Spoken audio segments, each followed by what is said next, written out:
creating financially intelligent organizations. This is something very close to my heart.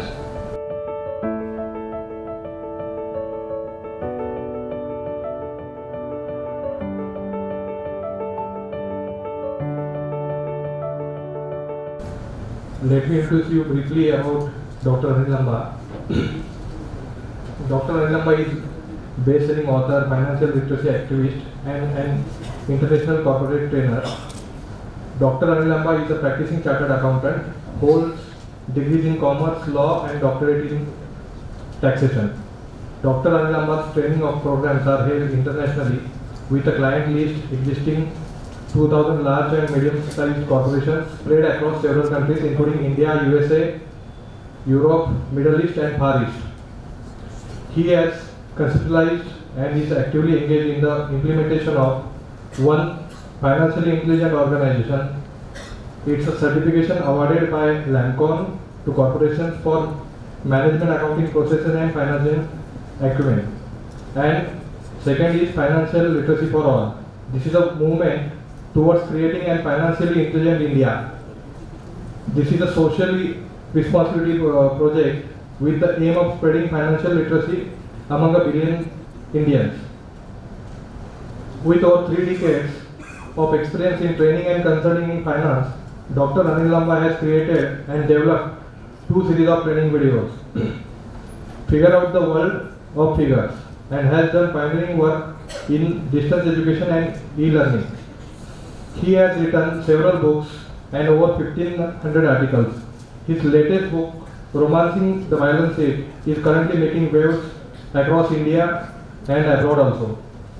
A small story behind this book is that Mr. Lamba was not getting the time to write the book which he was thinking of writing for many years. In early 2009, he happened to contract chickenpox and grounded for about 10 days. In these 10 days, about 80% of the book got scripted. Hats off to him. Rest of the things we will listen from him only. That shows his passion and dedication towards his job. Please welcome Dr. Anil Lamba with huge round of applause. Good evening, everybody. I am honored to be a speaker at this prestigious function of NEA. Mr. Asbe and all the friends. I will not name all because if I forget one, somebody will feel bad. So all it's a great privilege to be invited to this program. मी मध्ये मराठी बोलणार, मध्ये हिंदी बोलणार. एक तरी कळेल कुठलं तरी English.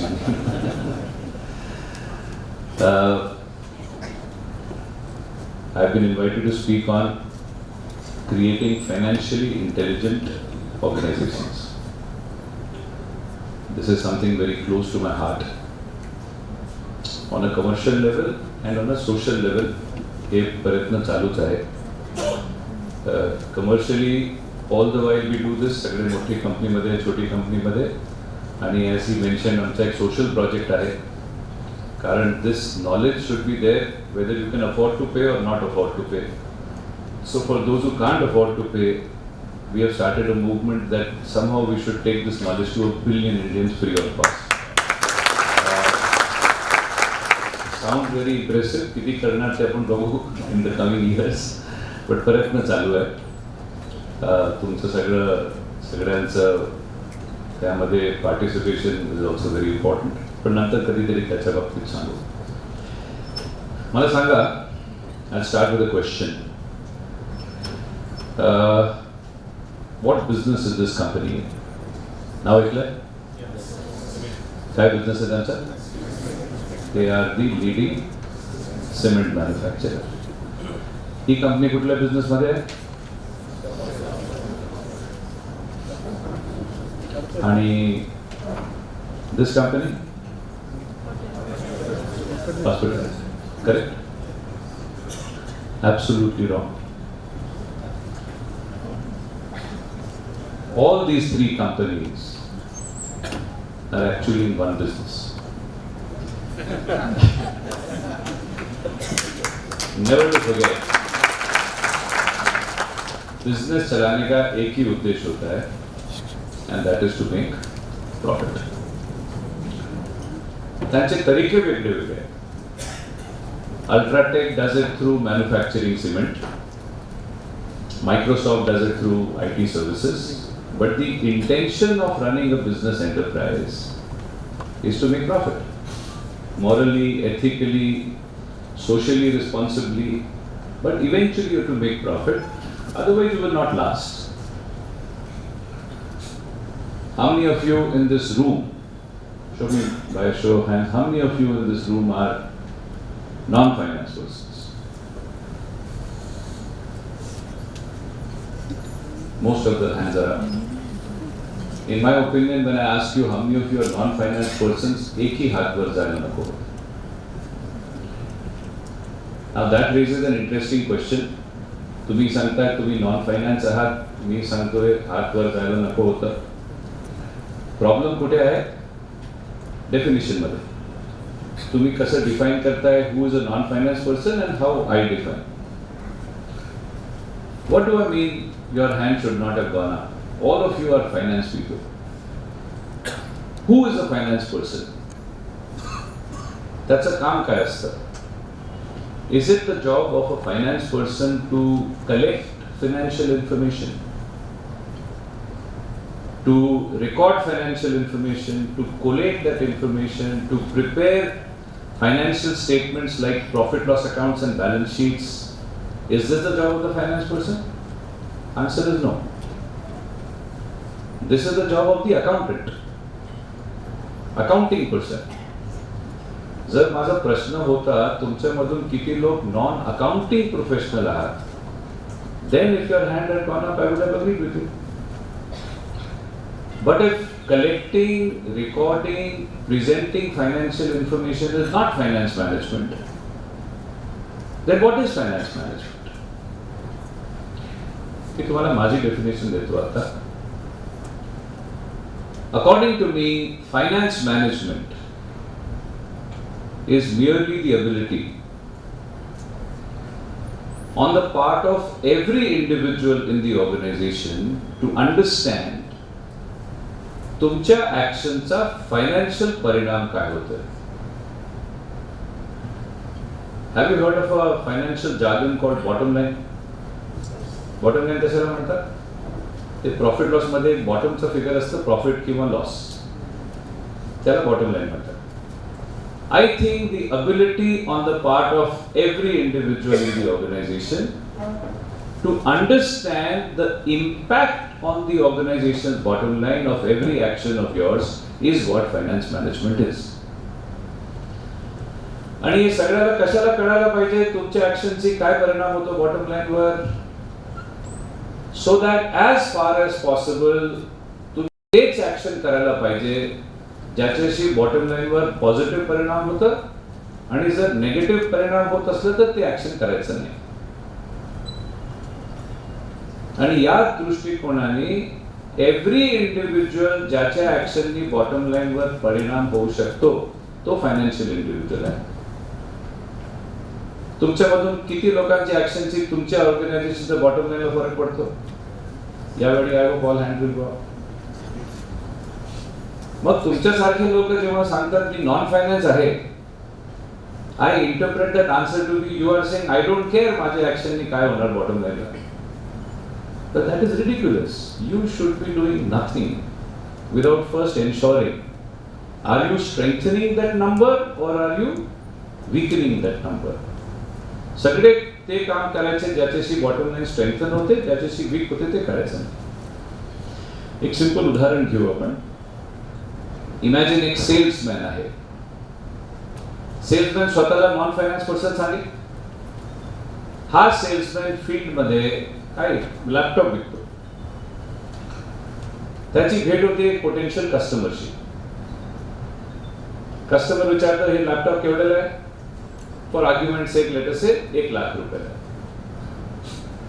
That potential customer says मला एक IT कंपनी सुरू करायची आहे, मला 1000 लॅपटॉप पाहिजे, पण 1 लाखाचं बजेट नाही, मी 80,000 वर देऊ शकत नाही. तुम्हाला कबूल असेल तर मी 1000 लॅपटॉपचा ऑर्डर देतो. असले ऑफर सेल्समॅनला रोज भेटत असतील.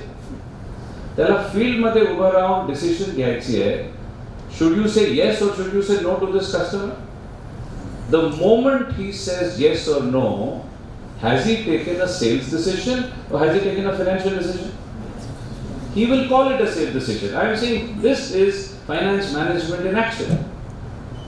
You appreciate if his organization could afford 80,000. He has just now committed a crime against his company if he says no to the customer. And if his organization could not afford 80,000, he has committed a bigger crime against the company if he said yes. आता मला सांगा ते finance वाला माणूस कुठे आला मध्ये? कोण करतोय finance management?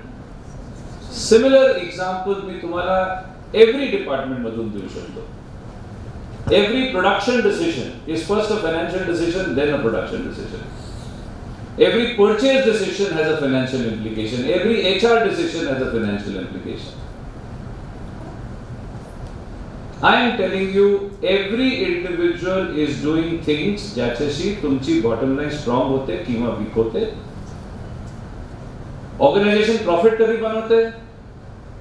When those people ज्यांचे actions ही bottom line ला positive परिणाम होते, collectively speaking त्यांचे action are stronger than those who are hurting it. Net result असतं तुमचं profit आहे, vice versa loss होणार आहे. And then when you make a profit, you pat yourself on the back. I'm doing everything right. तुम्हाला हे माहित नाही किती लोकांनी त्यामध्ये hurt केलं असेल. Now imagine an organization where everybody understands I am a finance man. And everybody takes financially intelligent decisions. Can you imagine what an amazing organization would that be? I am trying to ask you, जे लोक आपल्याला non finance म्हणतात, production, marketing, sales, technocrats, entrepreneurs, they are the ones ज्यांच्या ऍक्शनची profit होतो. ज्यांना तुम्ही finance वाले म्हणतात, व्हेरी इम्पॉर्टंट पीपल, मी त्यांना अंडर एस्टिमेट करत नाही, मी फायनान्स वाला आहे. पण ते लोक काय करतात, बाकी लोकांचं काम झाल्यानंतर हे लोक पोस्टमॉर्टम करतात. By the time the finance person comes into the picture, the good or the damage is already done. म्हणजे फनीली फायनान्स मॅनेजमेंट व मिसमॅनेजमेंट कुठे चालली आहे? फायनान्स डिपार्टमेंटच्या बाहेर. Entire finance management happens outside the finance department. Most of what you call finance is accounting. How many non-finance people in this room? So when you say you are non-finance, what you are really saying is आमच्या knowledge मध्ये काहीतरी gaps असतील. आम्ही educationally finance वाले नाही. ते gap आपण असे सेमिनार मधून प्लग करायला प्रयत्न करतो. बरोबर? बिझनेस चालवायचं ऑब्जेक्टिव्ह काय? Can somebody tell me what is profit? Definition काय, फॉर्म्युला काय प्रॉफिटचा? Profit is income minus expenses. Do you all agree? एक उदाहरण घेऊ. एक नवीन बिझनेस चालू केला आम्ही. त्या बिझनेस मध्ये आपण एक 500 कोटीची मशीन खरेदी केली. Then we bought 200 crores of raw materials. तुम्हाला दिसतं?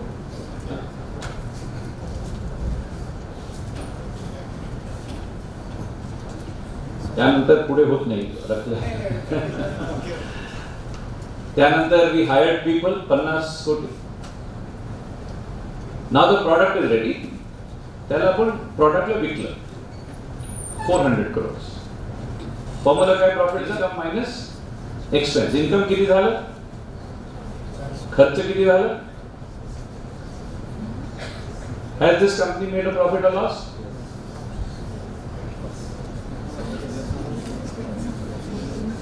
Profit or loss? How many of you think he could have made a profit? Now those of you are saying he has made a profit, तुम्हाला ते definition मध्ये doubt आहे का? Profit is not income minus expense. How many of you say profit is income minus expense आणि profit पण झालेलं आहे? Definition पण सही आहे, profit पण झालेलं आहे. How many of you say that? Confusion यामध्ये एक छोटेसे टेक्निकल वर्ड साठी आहे. अकाउंटिंग मध्ये दोन शब्द आहेत ज्याला आपण इंग्लिश मध्ये डिफरन्शिएट करत नाही. There is a word in accountancy called expenditure. There is another word in accountancy called expense. Normally English मध्ये आपण त्याला एकच meaning देतो. But accounting says त्याचे वेगळे वेगळे meaning आहेत, distinct meanings आहेत. Expenditure म्हणजे काय? Expenditure म्हणजे खर्च करणं, spending, cash outflow. आणि जेव्हा तुम्ही पैसे खर्च करता त्याचे दोन परिणाम होऊ शकतात. Either you create an asset or it results in an expense. Asset कुठे जातं? बॅलन्स शीट मध्ये. एक्सपेन्स कुठे जातं? प्रॉफिट लॉस अकाउंट मध्ये. काय डेफिनेशन लिहिली आपण इथे? Profit is income minus expense or income minus expenditure? Income minus expense. आणि हे 750 कोटी एक्सपेन्स आहे की एक्सपेंडिचर आहे? एक्सपेंडिचर आहे. Those of you who said definition पण करेक्ट आहे, प्रॉफिट पण आहे. What you are saying is Anil, we told you profit is income minus expense. You have gone and put against expense entire expenditure. तर कसं profit कसं काढणार तुम्ही? या 750 कोटीला दोन भागात डिवाइड करायचं, एक्सपेन्स कंपोनेंट आणि ॲसेट कंपोनेंट. मग income minus expense will be profit. बरोबर आहे? म्हणून जेंटलमॅन आपण दोन स्टेटमेंट बनवतो. एक बनवत नाही, इनफ्लो मायनस आउटफ्लो, तेही बनवतो पण त्याला कॅश फ्लो स्टेटमेंट म्हणतात. प्रॉफिट काढायला दोन स्टेटमेंट बनते. एकाला सांगायचं प्रॉफिट लॉस अकाउंट, दुसऱ्याला सांगतो आपण बॅलन्स शीट. तुम्हाला फक्त एवढं करायला पाहिजे, profit loss balance sheet if you want to learn how to make it is as simple as understanding तुमच्या ऑर्गनायझेशन में जे काही होतं, एव्हरी ट्रान्झॅक्शन दॅट हॅपन्स, त्याचे चारच ऑप्शन असतात. It will either be an expense or an income or a liability or an asset. त्यामधून जर पैसे बाहेर गेले तर त्याला दोन ऑप्शन आहेत. It is either an expense और एन ॲसेट. आणि पैसे आत आले तर it is either an income और ए लायबिलिटी. आता आपण सेल केलं, पैसे आत आले की बाहेर गेले? Money is coming. Then income आहे की लायबिलिटी आहे? It looks like income. Salary pay केली, money has gone out. Expense or asset? Expense. Material? Expense. Machinery? Asset. This organization has made a profit or loss? One. This is not strictly correct. तुम्ही कसं decide केलं salary expense आहे की asset आहे, machinery asset आहे? How did you decide? आता माझं fault आहे हे. याच्या आधी आपण एक 1-2 तासाचं डिस्कशन झालं असतं आणि नंतर या लेवलला आलो असतं तर खूप सोपं झालं असतं. But right now all I want you to understand, money going out is expense or asset. That depends upon what? Not the item, but the fact of consumption.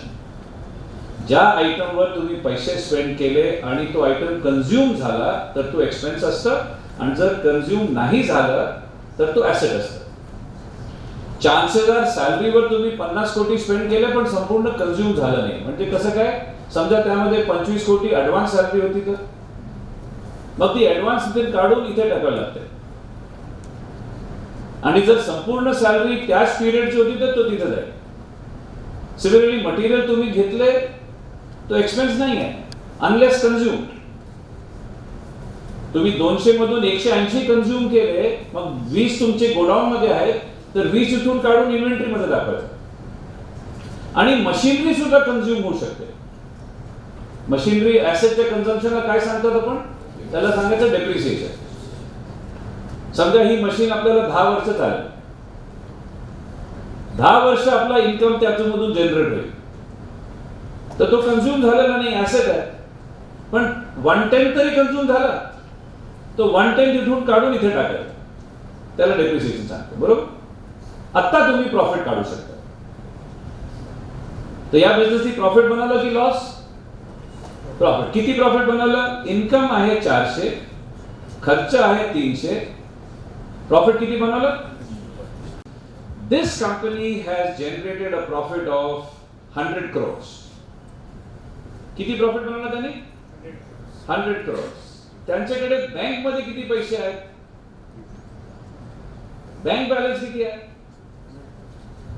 Earn किती केलं? खर्च किती केलं? बँक मध्ये किती पैसे आहेत? -350. Please remember, profit does not mean money. हे लक्षात ठेवा. It is absolutely possible you make lots of profit and have no money. Equally possible you have lots of money and you don't make profit. Business चालायचा उद्देश काय आहे? Are we here to make profit or are we here to make money?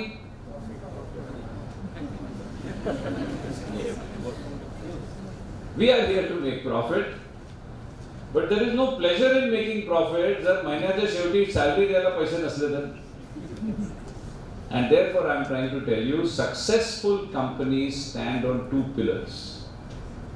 Pillar number 1, ability to generate profit. Pillar number 2, ability to effectively manage cash flow. जर तुम्हाला एक करायला आलं आणि दुसरं आलं नाही तरी सुद्धा खूप प्रॉब्लेम येईल, पण हे 2 पिलरला तुम्ही लक्ष द्या. To make an organisation financially intelligent, काय what is required? You should know how to manage profitability and you should know how to manage cash flow. कोणाची जिम्मेवारी आहे? अकाउंटंटची or rest of you? Everybody. I said finance management is the ability to understand the financial implication of what you do. Financial implication in what way?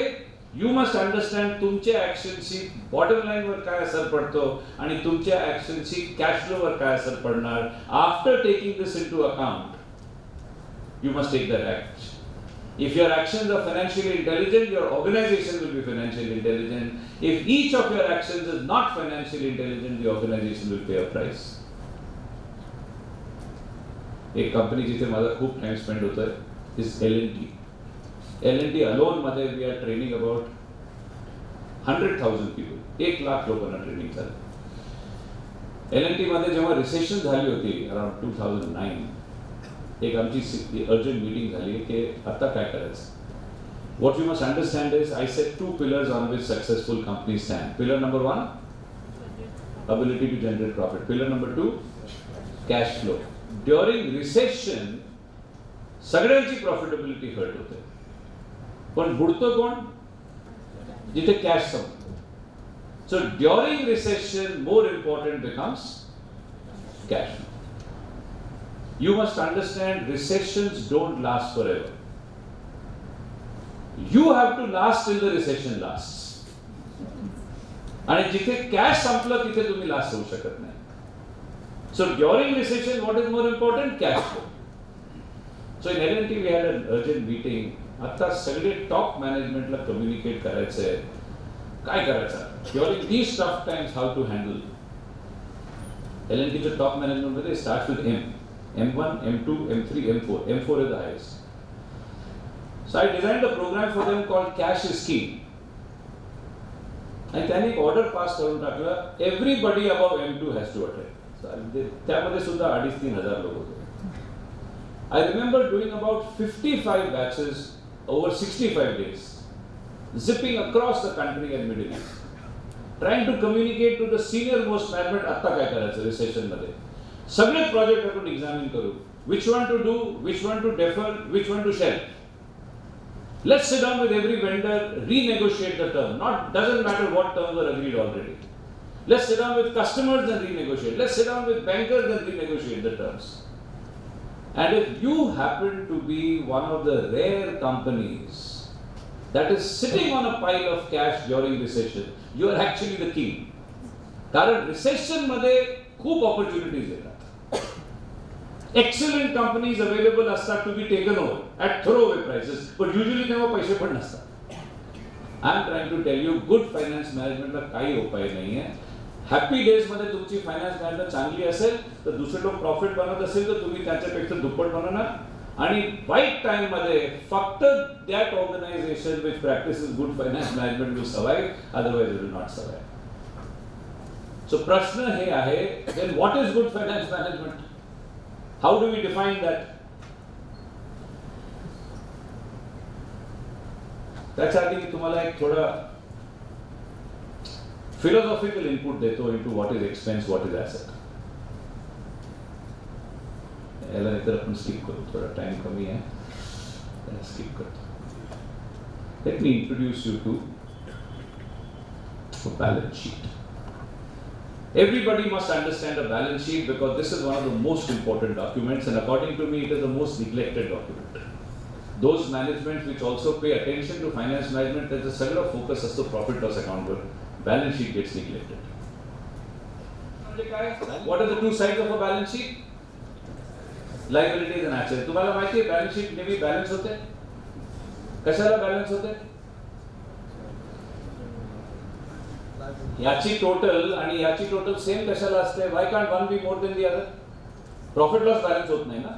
कधी income expense पेक्षा जास्त असतं, कधी expense income पेक्षा जास्त असतं. मग balance sheet कशाला balance होते? मला सांगा, लायबिलिटी म्हणजे काय? देणं. कशाला देणं? घेतलं असेल.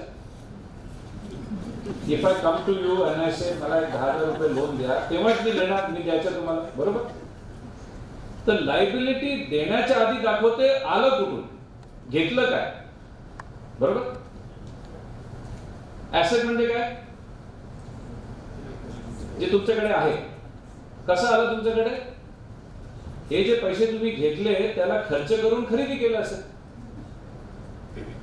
लायबिलिटी सांगते पैसे कुठून आले, ऍसेट साइड तुम्हाला दाखवते हे पैशाची तुम्ही काय केलं. बॅलन्स शीट बॅलन्स कशाला होते? तुम्ही हे सगळे लोकांकडे जाऊन जर तुम्ही 100 रुपये किंवा 100 कोटी रुपये बॉरो केले, मग त्याला खर्च करून 100 कोटीची तुम्ही ऍसेट खरेदी केले, बॅलन्स होणारच. You might say, Anil, we agree with you, if I borrow 100 and spend 100, balance sheet will balance. पण असं नेसेसरी नाही आहे मी सगळं 100 स्पेंड करणार. What if I borrow 100 and spend 90? If you spend 90, मग बाकीचे 10 कुठे आहेत? कॅश मध्ये, बँक मध्ये, त्यालाही आपण इथे दाखवतो. म्हणजे तुम्ही 100 रुपये घेऊन 100 स्पेंड केले तर बॅलन्स शीट बॅलन्स होईल. तुम्ही 100 रुपये घेऊन 90 स्पेंड केली तरी सुद्धा बॅलन्स होईल. आणि 100 रुपये घेऊन तुम्ही 110 खर्च करू शकता का? करू शकता. मग हा पण इथे दाखवणार as payable, creditor. Now you realize you cannot imagine a situation where a balance sheet will not balance, whether you spend what you have or you spend less than what you have or you spend more than what you have, provided you people agree with me की याला आपण सांगायला पाहिजे sources आणि याला सांगायला पाहिजे आपण आता याला प्रूफ करू. इमॅजिन कोणाला एक नवीन बिझनेस सुरू करायची आहे,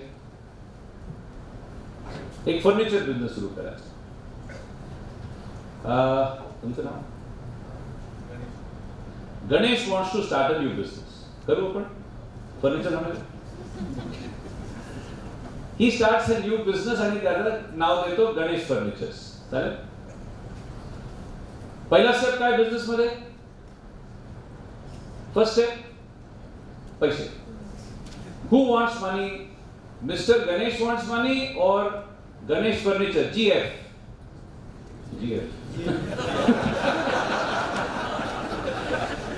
Ganesh Furniture वाला GF. Ganesh wants money or GF wants money? GF wants. Where will GF get money from? First person is Ganesh. Ganesh paise de. Ganesh says, how much do you want? GF wrong that.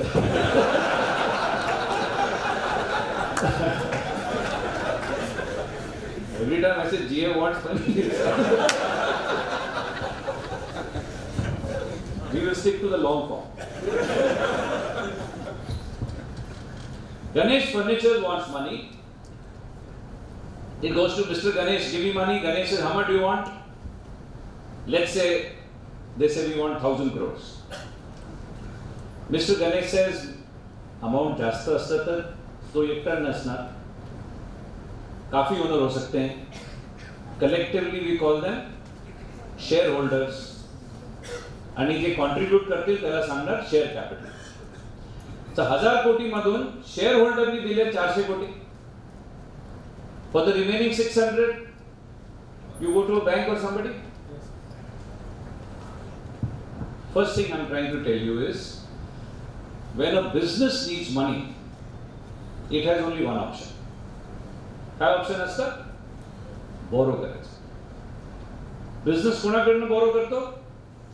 Business borrows from the owner. हे थोडं contradiction झालं. You don't borrow from owner, you borrow from outsiders. पण Ganesh furniture point of view नी mister Ganesh is also an outsider. Ganesh Furniture borrows from the owner, Ganesh Furniture borrows from outsiders. Since both are in the nature of borrowings, दोघांना आपण liability मध्ये दाखवतो. पण मला सांगा, mister Ganesh आणि बँकर मध्ये फरक काय आहे? Difference is in the terms of lending. On what term did Ganesh lend? On what term did the banker lend? Gentlemen, you appreciate when somebody goes to borrow, कुणीही तुम्हाला लोन देणार नाही without asking several due diligence type of questions. काय प्रकारचे प्रश्न विचारतील lenders? Why do you want the money? काय करणार या पैशांनी? कुठे इन्व्हेस्ट करणार? How much will you earn? आम्हाला काय देणार रिवॉर्ड आम्ही पैसे दिले तर? आणि पैसे परत कधी करणार? Any lender will ask these questions. That when Ganesh Furniture wanted money and they went to Mr. Ganesh and they went to Mr. Banker, दोघांनी विचारले असतील हे प्रश्न. काय उत्तर मिळालं असेल? Ganesh Furniture must have said, we are asking for money कारण आम्हाला एक फर्निचर मॅन्युफॅक्चरिंग ऑर्गनायझेशन सुरू करायची. तर आम्ही तुमचे पैसे घेऊन फर्स्ट ऑफ ऑल काय करणार? We will buy some fantastic assets for assets. Number 2, आम्ही तुमच्या पैशांनी रॉ मटेरियल खरेदी करणार, तुमच्या पैशांनी वर्कर हायर करणार, मग प्रॉडक्ट तयार झाला तर तुमच्या पैशांनी सेलिंग मार्केटिंग करणार. Then when we have sold our product आम्ही प्रॉफिट बनवणार. And once you make profit, mister Ganesh we will reward you, mister banker we will reward you also. बरोबर? And both of these people must have said, Ganesh furniture we have no doubt at all, तुम्ही profit बनवल्यावर तुम्ही नक्की आम्हाला reward करणार. पण आमची worry आहे, what if you don't make profit? आणि गणेश फर्निचर मस्ट असेल, बघा मी प्रॉफिट बनवलं रिवॉर्ड देणार, नाही बनवलं तर कसं देणार? असलं उत्तर ऐकल्यावर हे 2 मधून एक बॅकआउट होणार. कोण बॅकआउट होणार? Banker.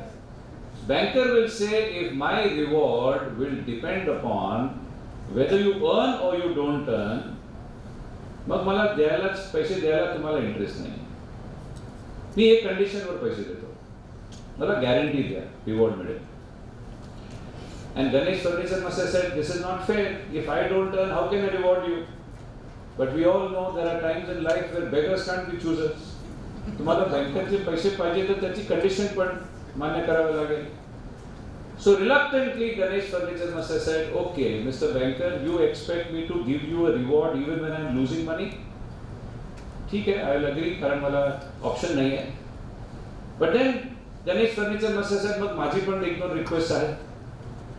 First request, Mr. Banker, if you expect me to continue giving you a reward even when I am losing money, then Mr. Banker, don't keep your expectation very high. तुम्हाला एक reasonable return पाहिजे तर maybe I will be able to afford it even when I am losing money. Let's say banker must have said, I am happy with 10%. And Ganesh Furniture must have said, banker, request number 2, you want me to give you 10% when I am losing money? I will agree. But then on the other hand, don't forget I might earn. And I may earn a huge amount of profit. मग तुम्ही त्याच्यावर नजर ठेवू नका. If I am going to give you 10% when I lose, then I will give you the same 10% when I make lots of profit. Banker must have said, fair enough. Guaranteed a limited amount of return. आता गणेश ही conversation ऐकतोय between Ganesh Furniture and bank. Ganesh says, me bank सारखा नाहीये, मी एवढा unreasonable नाहीये. I understand business मध्ये ups and downs होतात, काही वर्षी प्रॉफिट होणार, कधी कधी प्रॉफिट नाही होणार. ही सेज माझे पैसे तुम्ही घ्या, काही प्रॉमिस करायची गरज नाही. म्हणजे तुम्ही काय बनवलं नाही तर मला काही नाही दिलं तर it's okay. But Ganesh says, you understand, me risk घेतोय, कदाचित काय मिळणार नाही. He says when you don't make profit, no need to give me anything. But या रिस्कच्या एक्सचेंज मध्ये जेव्हा तुम्ही प्रॉफिट बनवणार आणि सगळ्यांना दिल्यानंतर जे राहील ते सगळं काय निघून जाणार. बरोबर. बाहेरवाला काय कंडिशनवर पैसे देतो, मला एक लिमिटेड पण गॅरंटीड रिटर्न पाहिजे. ओनर काय कंडिशनवर पैसे टाकतो, गॅरंटीची गरज नाहीये, पण ते लिमिट पण नको व्हायला पाहिजे. How much I will take. Everybody okay with that. या कंपनीने 400 crores घेतले ओनर कडनं, 600 crores घेतले बँकर कडनं, 1000 crore ला डिप्लॉय केले, एक्सलंट ऍसेट्स खरेदी केले, ऍसेट्सला यूज मध्ये टाकलं. आता ते रेव्हेन्यू जनरेट करायला सुरुवात झाली. इमॅजिन 1000 crore इन्व्हेस्ट केल्यावर त्यांनी एक सेल्स रेव्हेन्यू जनरेट केली आहे 3000 crores. आतापर्यंत कुणाला दिलेलं नाही. I want you to visualize and tell me how many groups of claimants can you visualize standing in a line. मला या 3000 crore चे हिस्सा पाहिजे. कोण कोण उभा राहिला असेल लाईन मध्ये? You haven't paid salaries to employees still. You haven't paid raw material supplier. You have not paid landlord. You have not paid travel agent, printer, stationer, telephone, water. पण हे आयटम झाले. मला ग्रुप्स पाहिजे. Can I say हे सगळे item मिळून एक group होतो कॉल्ड ऑपरेटिंग एक्सपेन्सेस. तर पहिला group who will claim a share is operating expenses. दूसरा ग्रुप, तीसरा ग्रुप आणि चौथा ग्रुप गव्हर्नमेंट ऑफ इंडिया. बरोबर. Please understand, whatever sales revenue you will generate, doesn't matter which business you are in, या 4 group मध्ये share होऊन जाईल. But not in this order. आता ऑर्डर डिसाइड करू. फर्स्ट कोणाचा क्लेम तुम्ही entertain करणार? तुमच्यासारखे जास्त लोकांची गरज आहे देशात. By government right now I don't mean GST, then you are right. पण जीएसटी आपण ऑपरेटिंग एक्सपेन्स मध्ये टाकलेलं आहे. By government I mean income tax. बरोबर. तर फर्स्ट क्लेम आहे ऑपरेटिंग एक्सपेन्सेस. इमॅजिन या कंपनीचे ऑपरेटिंग एक्सपेन्सेस आहे 1600 कोटी. किती राहिले? याला काय सांगताय? काय प्रकारचं प्रॉफिट आहे हा? नाही, ग्रॉस प्रॉफिट साठी मला 1600 ला 2 मध्ये डिवाइड करायला लागेल.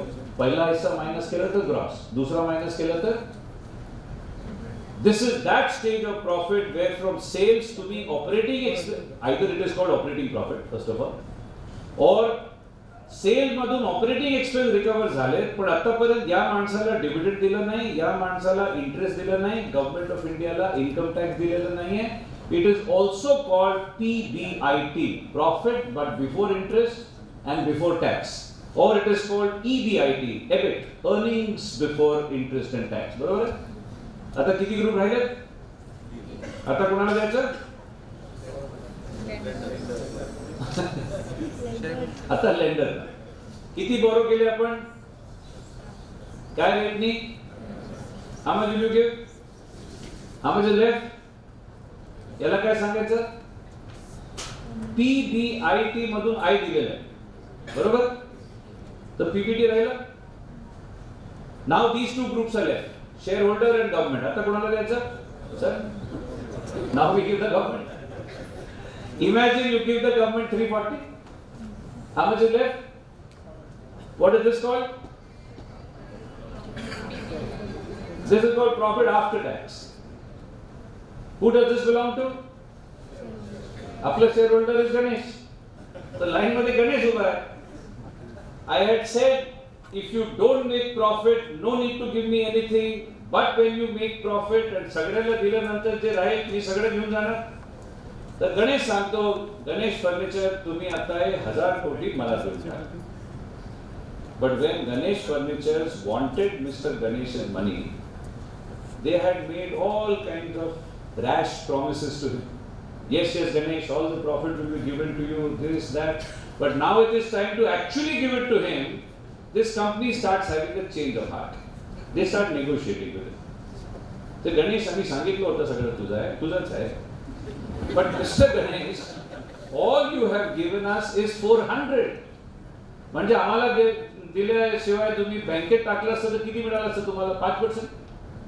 FD मध्ये 8%, बॉन्ड्स मध्ये 12%, रिस्की वेंचर्स मध्ये 15, 18, 20. गणेश फर्निचर सेल गणेश 30 घेऊन जा, 40 घेऊ शकतो, 50 पर्यंत स्ट्रेच करू शकतो. But don't take the entire 1,000 crores away. Why are they saying this? Are they trying to cheat it? No company gives entire profit to shareholders. My prashna is why not? त्यांची original condition होती, if you don't make profit मला काय द्यायची गरज नाही. जर त्यांनी profit नाही बनवलं असतं तर this part of the bargain they would have honoured completely. Second part of the bargain was when you earn and after everybody has been paid off, then I will take everything. तेव्हा त्यांनी हो म्हटलं होतं, मग आता का देत नाही? Why don't companies give entire profit to shareholders? लेंडरला द्यायचं आतापर्यंत बँकरला रिटर्न करायचं आहे. Why don't you give this profit to shareholders?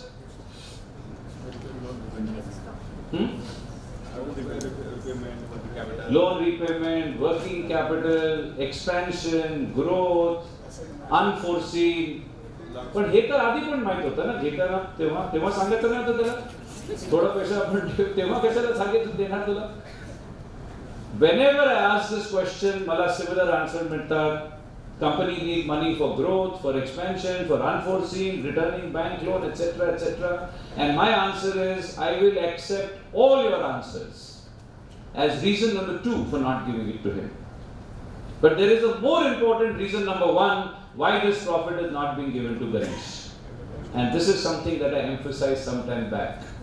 That please remember, profit does not mean money.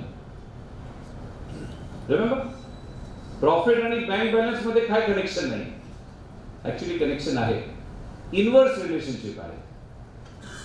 Higher the profit, lower the bank balance. If Ganesh's company makes a profit of 1,000 crores and even if they would love to give it to him, but त्याला द्यायला साठी त्यांना 1,000 crores bank balance लागेल, which according to me is impossible. A company having a profit of 1,000 crores which is accompanied by a bank balance of 1,000 crore I think is impossible. But a company having a profit of 1,000 crores which is accompanied by a bank balance of minus 600 crore, absolutely possible. And the first and the most practical reason why you are not giving this profit to Ganesh is, where is the money? हा statement entrepreneurच्या इथून येतो. Which statement? Accountant tells me so much turnover, so much profit, बँकेत salary द्यायला पैसे नाही. Imagine on the off chance this company had 1,000 crore profit and 1,000 crore bank balance, तरी सुद्धा त्याला दिलं नसतं. मग हे बाकीचे पण आर्ग्युमेंट घेतली असती. Ganesh, why are we making so much profit? Because we are successful. Because we are successful, आपल्याकडे so many opportunities आहेत ग्रोथची, एक्सपेन्शनची. गणेश तुम्ही सगळे पैसे घरी घेऊन गेला ते कंपनी ग्रो कसं होणार? आणि गणेश कोण आहे? तर मालकच आहे. त्याला कळतं if this is in the interest of the company not to give it to me आणि मीच या कंपनीचा मालक आहे, मग माझ्या इंटरेस्ट मध्ये नाही घेऊन जायला. Ganesh said no problem, you cannot give me 1,000. किती देऊ शकता? 50%? 50% देऊन टाका. किती पैसे इन्व्हेस्ट केले गणेशने या बिझनेस मध्ये? 400. How much is 50% of 400? Give him 200. किती राहिल्यात आता? Who does this belong to? Who does it belong to? Who does it belong to? It does not belong to the company. It continues to belong to Ganesh. When Ganesh accepted 200 out of a profit of 1,000, त्यांनी बाकीच्या 800 वर आपला right wave केलेला नाहीये. त्यांनी एवढंच सांगितलं तुमच्याकडे 1,000 कोटी नाही द्यायला, किती देऊ शकता? 200 द्या. माझे 800 कोटी तुम्ही वापरा. कालपर्यंत या कंपनी किती पैसे द्यायचे होते गणेशला? आज त्यांनी किती पैसे द्यायचे गणेशला? 400 आता पण द्यायचे, त्याच्याशिवाय अजून एक 800 द्यायचे. Lot of non finance non accounting पीपलला कळत नाही आपण प्रॉफिटला लायबिलिटी मध्ये कशाला दाखवतो. बरोबर. Profits are shown on the liability side under a description called reserves. हे 4 + 800 1200 ला काय सांगायचं? त्यालाही नाव आहे. त्याला काय सांगताय? This is now called the shareholders net worth. How many of you invest in shares?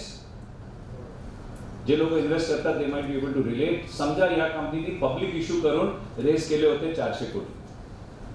कसे रेस केले 400 कोटी? 40 कोटी शेअर इश्यू केले होते 10 रुपये फेस व्हॅल्यूचे.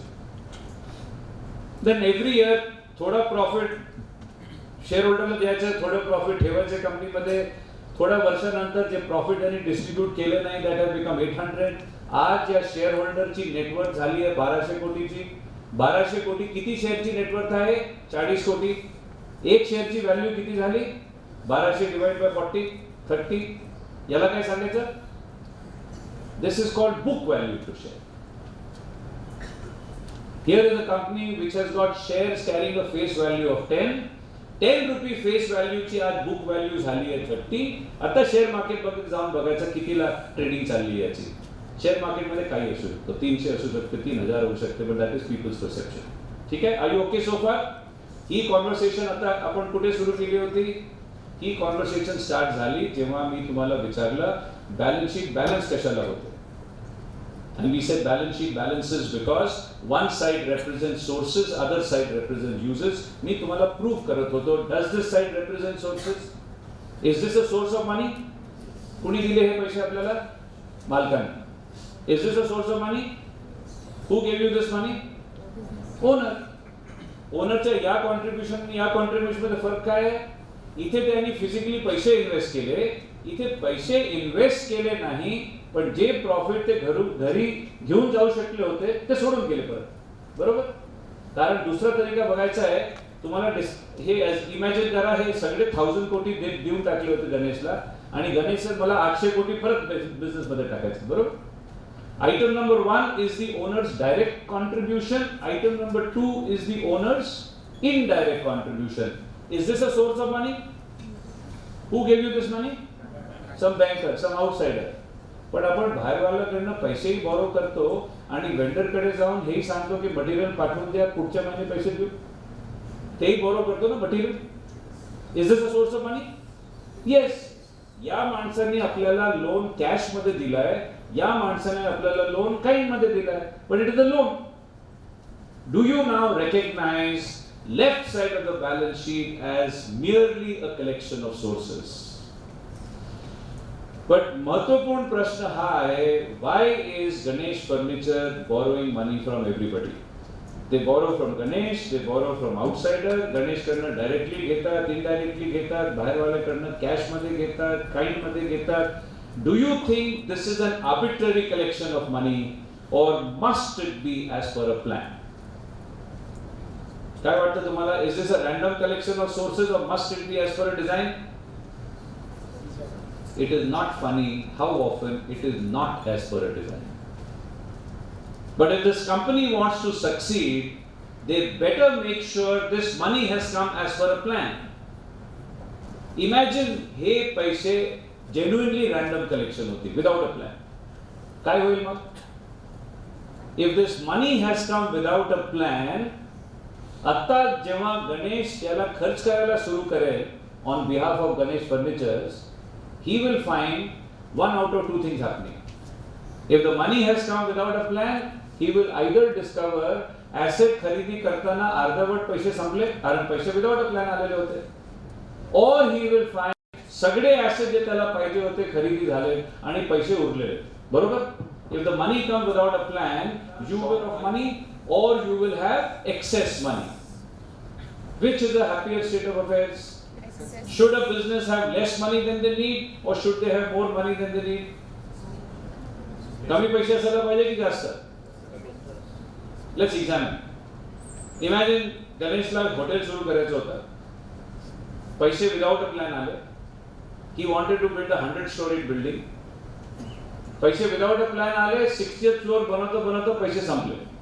How can you run the hotel? If you have less money than you need, you'll get into trouble. If you have more money than you need, I think you will get into bigger trouble.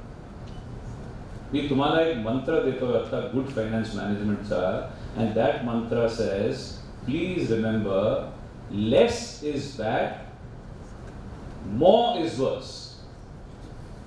How less is bad सगळ्यांना ताबडतोब कळतं. How can more be worse? माहित नाही, आज जमलं तर तेव्हापर्यंत पोहोचलं तर ते एक्सप्लेन करणार मी, पण रिमेंबर दिस रूल अप्लाइज अक्रॉस लाईफ. तुम्ही मॅन्युफॅक्चरिंग मध्ये असला तर तुमच्याकडे इन्स्टॉल कॅपॅसिटी किती पाहिजे फॅक्टरीमध्ये, लेस than necessary or more than necessary. तुमच्या गोडाऊन मध्ये इन्व्हेंटरी किती असायला पाहिजे, लेस than necessary or more than necessary. तुमच्या रोजवर मॅन पॉवर किती असायला पाहिजे, लेस और मोर. कस्टमरला क्रेडिट किती द्यायला पाहिजे, लेस than necessary or more than necessary. सगळीकडे answer is it should be at an optimum level. कमी असलं तर प्रॉब्लेम होईल, जास्त असलं तर जास्त प्रॉब्लेम होईल. आपल्या बॉडीमध्ये ब्लड प्रेशर किती असायला पाहिजे, लेस इज बॅड मोर. हे रूल संपूर्ण लाईफला अप्लाय होतं. So what I am trying to tell you is, business मध्ये पैसे किती जमा करायचे is a matter of art. Otherwise business फेलियरचे seeds get sown before the business started. And what tells you how much money you should raise, ते उत्तर तुम्हाला मिळेल बॅलन्स शीटच्या right hand side. And therefore जर तुम्हाला एक नवीन बिझनेस सुरू करायचा आहे, नवीन प्रोजेक्ट सुरू करायचा आहे, पहिला काम तुम्ही करायला पाहिजे त्या बिझनेस त्या प्रोजेक्टची एक इमॅजिनरी बॅलन्स शीट बनवा. आणि त्या इमॅजिनरी बॅलन्स शीटची कुठली साईड बनवणार आधी, right hand side. Last penny पर्यंत तुम्ही व्हिज्युअलाइज करा, हा बिझनेस आपला सक्सीड व्हायला पाहिजे तर किती पैसे पाहिजेत, लँडसाठी किती पाहिजे, बिल्डिंगसाठी किती, आणि गेस करायचं नाही. जर तुम्ही सांगितलं एवढे पैसे मला लँडसाठी पाहिजे, I have to assume you have gone, scouted for land, shortlisted the land, negotiated the price, signed a document to freeze the price, तेव्हा तुम्ही सांगते एवढे पैसे. सगळं फिगर एक कॅल्क्युलेटेड फिगर्स पाहिजे, बरोबर. एकदा राईट हँड साइड कंप्लीट झालं तर काय करायचं, त्याची बेरीज करा. किती पैसे पाहिजे आपल्याला सक्सेसफुल करायला, इमॅजिन ते 1000 पाहिजे. आता तुम्ही आतमध्ये बघा तुमच्याकडे किती आहेत, अरे आपल्याला 1000ची गरज आहे, आपल्याकडे फक्त 400 आहेत. नेक्स्ट रिअलिस्टिक एक्सरसाइज डिफरन्स कुठून येणार, who will be willing to give it to me, त्याला सांगतो आपण कॅपिटल स्ट्रक्चर प्लॅनिंग. आणि एकदा हे ब्लू प्रिंट तयार झाले, एवढे पैशाची गरज आहे आणि असं आम्ही त्याला फंड करणार आहे. आता जेव्हा you start the real thing, left hand side पासून सुरू करा. जे तुम्ही स्वतः इन्व्हेस्ट करणार आहे त्याला इन्व्हेस्ट करा आधी, सायमल्टेनियसली बॉरोइंगची ते प्रोसेस सुरू करा. एकदा पैसे आले तर त्याला आपण स्पेंड करायला सुरुवात करू. आता तुम्ही राईट साइडला व्हिज्युअलाइज करा. गणेश फर्निचर या पैशांनी काय करणार, एक सबस्टॅन्शियल पोर्शन तो खर्च करणार त्याच्या इन्फ्रास्ट्रक्चर उभा करायला, बरोबर. लँड पाहिजे, बिल्डिंग पाहिजे, मशीन पाहिजे, त्याला आपण दाखवतो बॅलन्स शीट मध्ये under a heading called fixed assets. Let Ganesh spend substantial portion on fixed assets. पण गणेशला हे खात्री करायला पाहिजे फिक्स्ड ॲसेट खरेदी करताना सगळे पैसे संपवायला नको, त्यानंतर थोडे पैसे उरलेले पाहिजे, कारण he will now require a continuous supply of something known as working capital. आता तुम्ही मला वर्किंग कॅपिटल जरा व्हिज्युअलाइज करायला हेल्प करा. कशाला पाहिजे त्याला वर्किंग कॅपिटल, तुमचं नाव काय, गणेश. इमॅजिन गणेशला कंट्रीची फायनेस्ट फर्निचर मॅन्युफॅक्चरिंग कंपनी सुरू करायची होती. He wanted to be the best. Because he wanted to be the best, he also wanted the best quality of infrastructure. जेव्हा तो इन्फ्रास्ट्रक्चर उभा करायला गेला तो थोडा कॅरीड अवे झाला आणि त्यांनी जरूरतपेक्षा जास्त पैसे इन्व्हेस्ट करून टाकले इन्फ्रास्ट्रक्चर मध्ये, in his desire to be the best. त्याचा रिझल्ट काय, परिणाम काय, आज त्याच्याकडे कंट्रीचं फायनेस्ट इन्फ्रास्ट्रक्चर आहे पण पैसे राहिले नाही वर्किंग कॅपिटलसाठी. आणि पुढच्या दिवशी मिस्टर लोहकरे तिथे येतात की गणेश, मी एक IT कंपनी सुरू करतोय मला माझ्या कंपनीमध्ये एक 100 कोटीचे टेबल खुर्चीचीच गरज आहे. And looking at your infrastructure, Ganesh, I think you are the best man in the country to supply it to me. I am very happy to give you an order of 100 crores. Will Ganesh be able to execute the order? No, why not? No working capital. So can you help me visualize components of working capital? तो खूप lucky माणूस आहे. काल factory सुरू केली, आज लोकरे order घेऊन आले. But he will have to be much luckier than that for Lokare to say मी 100 कोटीचं ऑर्डरही नाही आणलं, 100 कोटीचं चेक पण घेऊन आलं. ते होणार नाही. Now he has to understand in that 100 crore order, 60 crore का तो लकड़ी है. Unless he has the financial muscle power, land building machine खरेदी केल्यानंतर अजून एक 60 कोटी वूड मध्ये टाकायचा, how can he run his business? And as a prudent businessman, तो कस्टमर याची वाट बघणार नाही, तो आधीच रॉ मटेरियल घेऊन त्याची एक इन्व्हेंटरी मेंटेन करणार, so that the day the customer walks in, production ताबडतोब कमेंट व्हायला पाहिजे. तर पहिला कंपोनेंट काय वर्किंग कॅपिटलचा? तुमच्याकडे पैसे असायला पाहिजे. First to create infrastructure, after that to be able to invest in inventory. दुसरं रिक्वायरमेंट काय? लोकरेचा जे ऑर्डर आहे थोडा मोठा ऑर्डर आहे, 2-3-4 महिने लागतील एक्झिक्यूट करायला. पण पुढच्या आठवड्यात 1 तारीख आहे, त्याचे एम्प्लॉई वेट करतात सॅलरीची, लँडलॉर्ड वेट करते रेंटसाठी.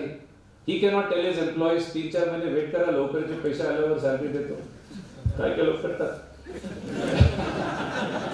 He has to understand expenses are continuous, incomes are sporadic, and therefore he must hold on to sufficient amounts of cash in hand so that day-to-day खर्च चालू असायला पाहिजे irrespective of inflow from operations. आणि तिसरा component working कॅपिटलचा आहे. 3 महिन्याची मेहनत करून तो जातो लोकरेकडे, तुमचा ऑर्डर तयार आहे, कन्साइनमेंट तयार आहे, मला तुम्ही येऊन इन्स्पेक्ट करा सो दॅट मी तुमच्याकडे पाठवू शकतो. Lokre comes there, says great job done Ganesh, पाठवून दे माझ्याकडे. आणि Ganesh says what about my cheque? He says no problem, 60 दिवसानंतर येऊन चेक पण घेऊन जा. ॲडव्हान्स तर मिळाला नाही, हे बिल्डरला होत नाही, बिल्डर आधी घेतो, पण दुसऱ्यांना बाकी मॅन्युफॅक्चरिंग अभी दिन थे सर, बहुत अच्छे दिन थे. फिर आएंगे, फिर and now he has to understand एवढे पैसे खर्च करून बनवले. आणि तो तिसरा कंपोनेंट काय वर्किंग कॅपिटलचा? डेटर. डेटर कोण आहे? ज्याने तुम्हाला पैसे द्यायचे नाही. लोक काही लोक त्यांना रॉंगली इंटरप्रेट करतात. डेटर म्हणजे supplier of money. Why am I calling it wrong interpretation? त्याच्याकडनं पैसे यायचे तर तो सप्लायर ऑफ मनी झाला ना. But you and I have agreed this is the sources side, this is the user side. जर हा सप्लायर ऑफ मनी आहे तर त्याला ते इथे दाखवायला पाहिजे ना. राईट साइडला कशाला दाखवतो आपण? Answer is debtor is perhaps future supplier of money. Today he is a consumer of money. त्याच्या बॅलन्स शीट मध्ये जर त्याला एक 100 कोटी घ्यायचे कुणाकडनं, ते जे येईल ते वेगळं आहे. त्यामध्ये 60 कोटी त्यांनी आज वूड मध्ये टाकले, 8 कोटी त्यांनी पॉवर खर्च केलाय, 9 कोटी त्यांनी लेबरला दिलाय. At great cost he has made this product and some customer says thank you very much, I will buy it but I will pay you later. तुम्हाला कस्टमरलाही फायनान्स करावं लागतं. Is the structure of balance sheet okay to all of you? It is very important we all understand this so that I can take you to the next level. Balance sheet tells you what? Left hand side tells you where the money comes from. Right hand side tells you what you did with the money. Money कुठून येते? किती source असतात? 2. Owner देतो आणि बाहेरवाला देतो. दोघे 2 प्रकारने देतात. Owner directly देतो जेव्हा पैसे टाकतो, इनडायरेक्टली देतो जेव्हा प्रॉफिट शोधून जातो. बाहेरवाला डायरेक्टली देतो कॅश मध्ये, इनडायरेक्टली देतो काइंड मध्ये. पैसे कुठे जातात? कुठल्याही बिझनेस मध्ये कुठे जातात?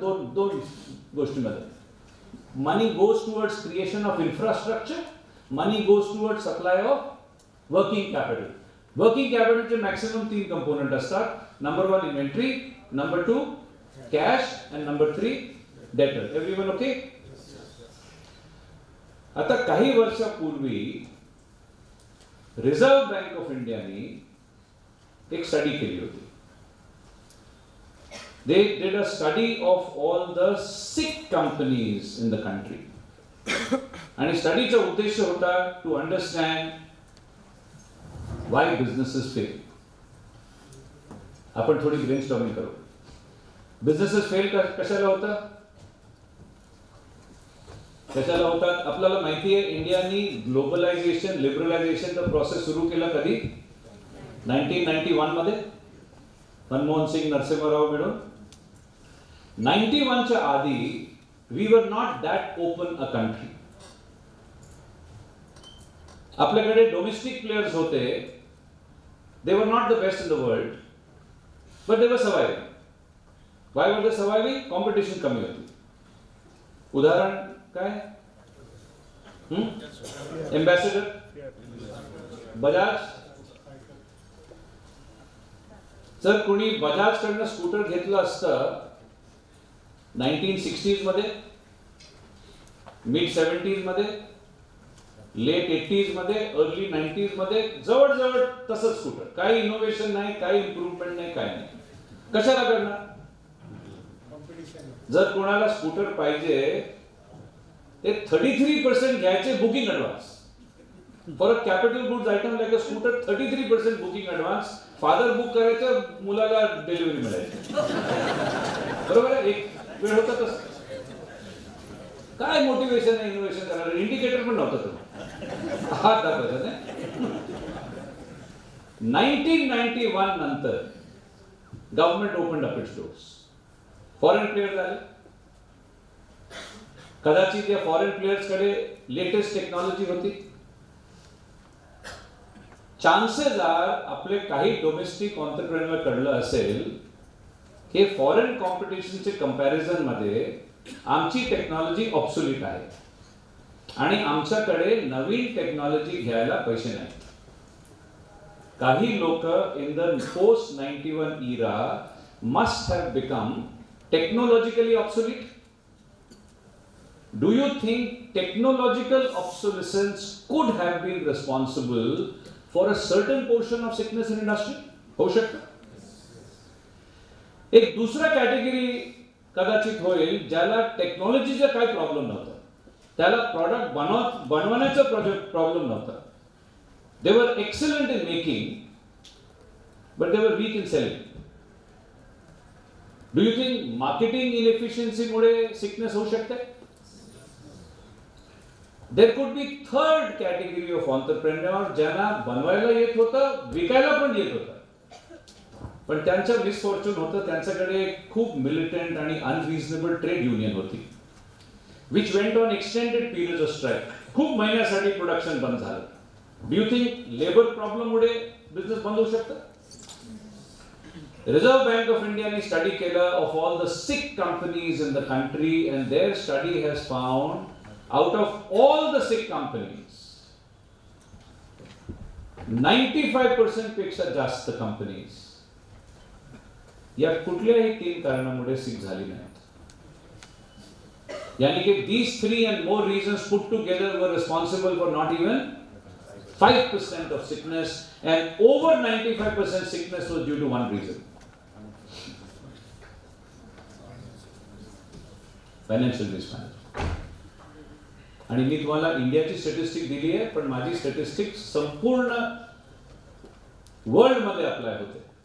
It is an undisputed fact. जगात 10 बिझनेस बुडत असली त्यामध्ये 9 पेक्षा जास्त फायनान्शियल मिसमॅनेजमेंट मुळे बुडतात. आणि रिसेंट हिस्ट्रीने आपल्याला सांगितलंय बिझनेसेस नाही, इकॉनॉमीज आणि देशही बुडतात बॅड फायनान्स मॅनेजमेंट मुळे. अमेरिकाची entire sub prime crisis can be attributed to bad finance management. Right now युरोपमध्ये Greece, Portugal, Spain, Italy are paying the price of bad finance management. पण याचा अर्थ काय? मी जेव्हा तुम्हाला सांगतो 90 to 95% businesses have failed because of bad finance management, what does it mean? I will tell you what it means to me. जर माझ्याकडे कोणी एंटरप्रेन्योर आला की माझं बिझनेस बुडलं, कशामुळे? मी टेक्नॉलॉजिकली ऑब्सोल्यूट झालो. मला हे कळत नाही त्याला ब्लेम कसं करायचं. त्या बिचारा समोर एक जायंट उभा राहिला, foreign giant as a competition. Comparison मध्ये त्याचे टेक्नॉलॉजी आउट ऑफ डेट आहे आणि त्याला नवीन टेक्नॉलॉजी घ्यायला पैसे नाहीत. त्याला ब्लेम कसं करायचं? कोणी आपल्याकडे येतो, I went sick because of labor problem. Sympathies go out to him. How do you live? But when somebody says, I went sick because of financial mismanagement, मला वाटतं संपूर्ण जिम्मेवारी त्याचीच आहे. Why did he go sick? कारण real finance लोक स्वतःला सांगतात नॉन फायनान्स, आणि 10 मधून 9 लोक जे स्वतःला फायनान्स वाला सांगतात ते अकाउंटिंग करतात. फायनान्स मॅनेजमेंट कोण करतं? It is such a neglected area तर जर प्रॉब्लेम झाला तुमच्या बिझनेस मध्ये ते it was a matter of time होणारच होता. Many companies when they make a profit they take credit for it. ते क्रेडिट नाही, त्याचं मोर रेलेव्हंट आहे संध्याकाळी जाऊन पूजा बिजा करून थोडा थँक्यू लॉर्ड करायला. लक मुळे होतं. Your profit has to be by design. It should not happen at the first sign of recession you are shutting down. Good finance management, the company that follows good finance management, in good days they make more profit than others. In bad days when others are shutting down they manage to survive. तो परत प्रश्न हेच येतो, मग good finance management म्हणजे काय? If bad finance management मुळे एवढे प्रॉब्लेम होतात, मग गरज काय in every organization to practise good finance management? So the next question I get is, Anil, can you tell us what is good finance management? त्याचे एक उत्तर आहे की फायनान्स मॅनेजमेंट तर खूप मोठा सब्जेक्ट आहे. It will take years to learn. But I used to wonder, can I give you a magic formula? If you want to make sure you don't suffer the consequences of bad finance management, can I give you a magic formula of good finance management? हे उद्यापासून करा, good finance management होऊन जाईल. आता magic formula तर नाही, पण माझ्याकडे जे आहे is pretty close to that. I have kind of condensed the essence of good finance management and I present it in the form of 2 rules. माझी कंप्लीट कॉन्फिडन्स आहे, तुम्ही हे 2 रूल काढून घ्या, तुम्ही हे 2 रूलला इंटरनलाइज करून घ्या.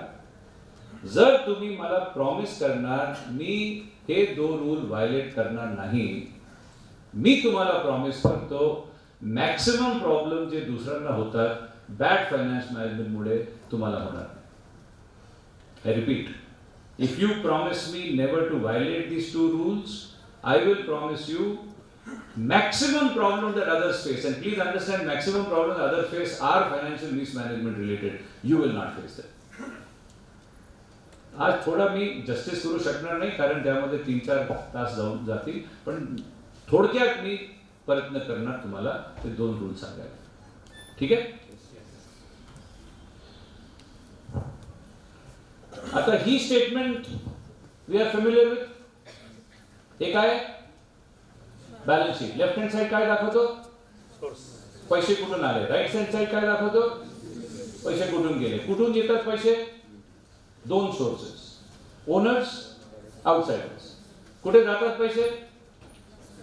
In 2 areas, creation of infrastructure आणि supply of working capital. Working capital किती भाग असतात? 3. Which are the 3 parts? Inventory, cash and debtors. Now what are these 2 rules? First rule says,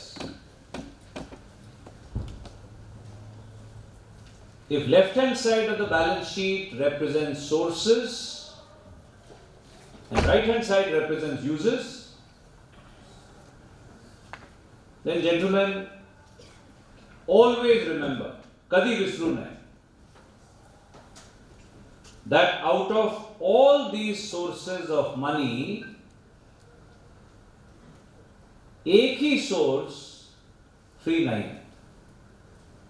Money is not free. Sources come at a cost. You might say, okay, so what? So what if sources come at a cost? आम्ही या sources नी काय केलं? आम्ही या पैशाला घेऊन इथे टाकलं. काय खरेदी केलं? We have bought some fantastic assets for ourselves. काय प्रकारचे assets आहेत? Hopefully हे productive assets आहेत.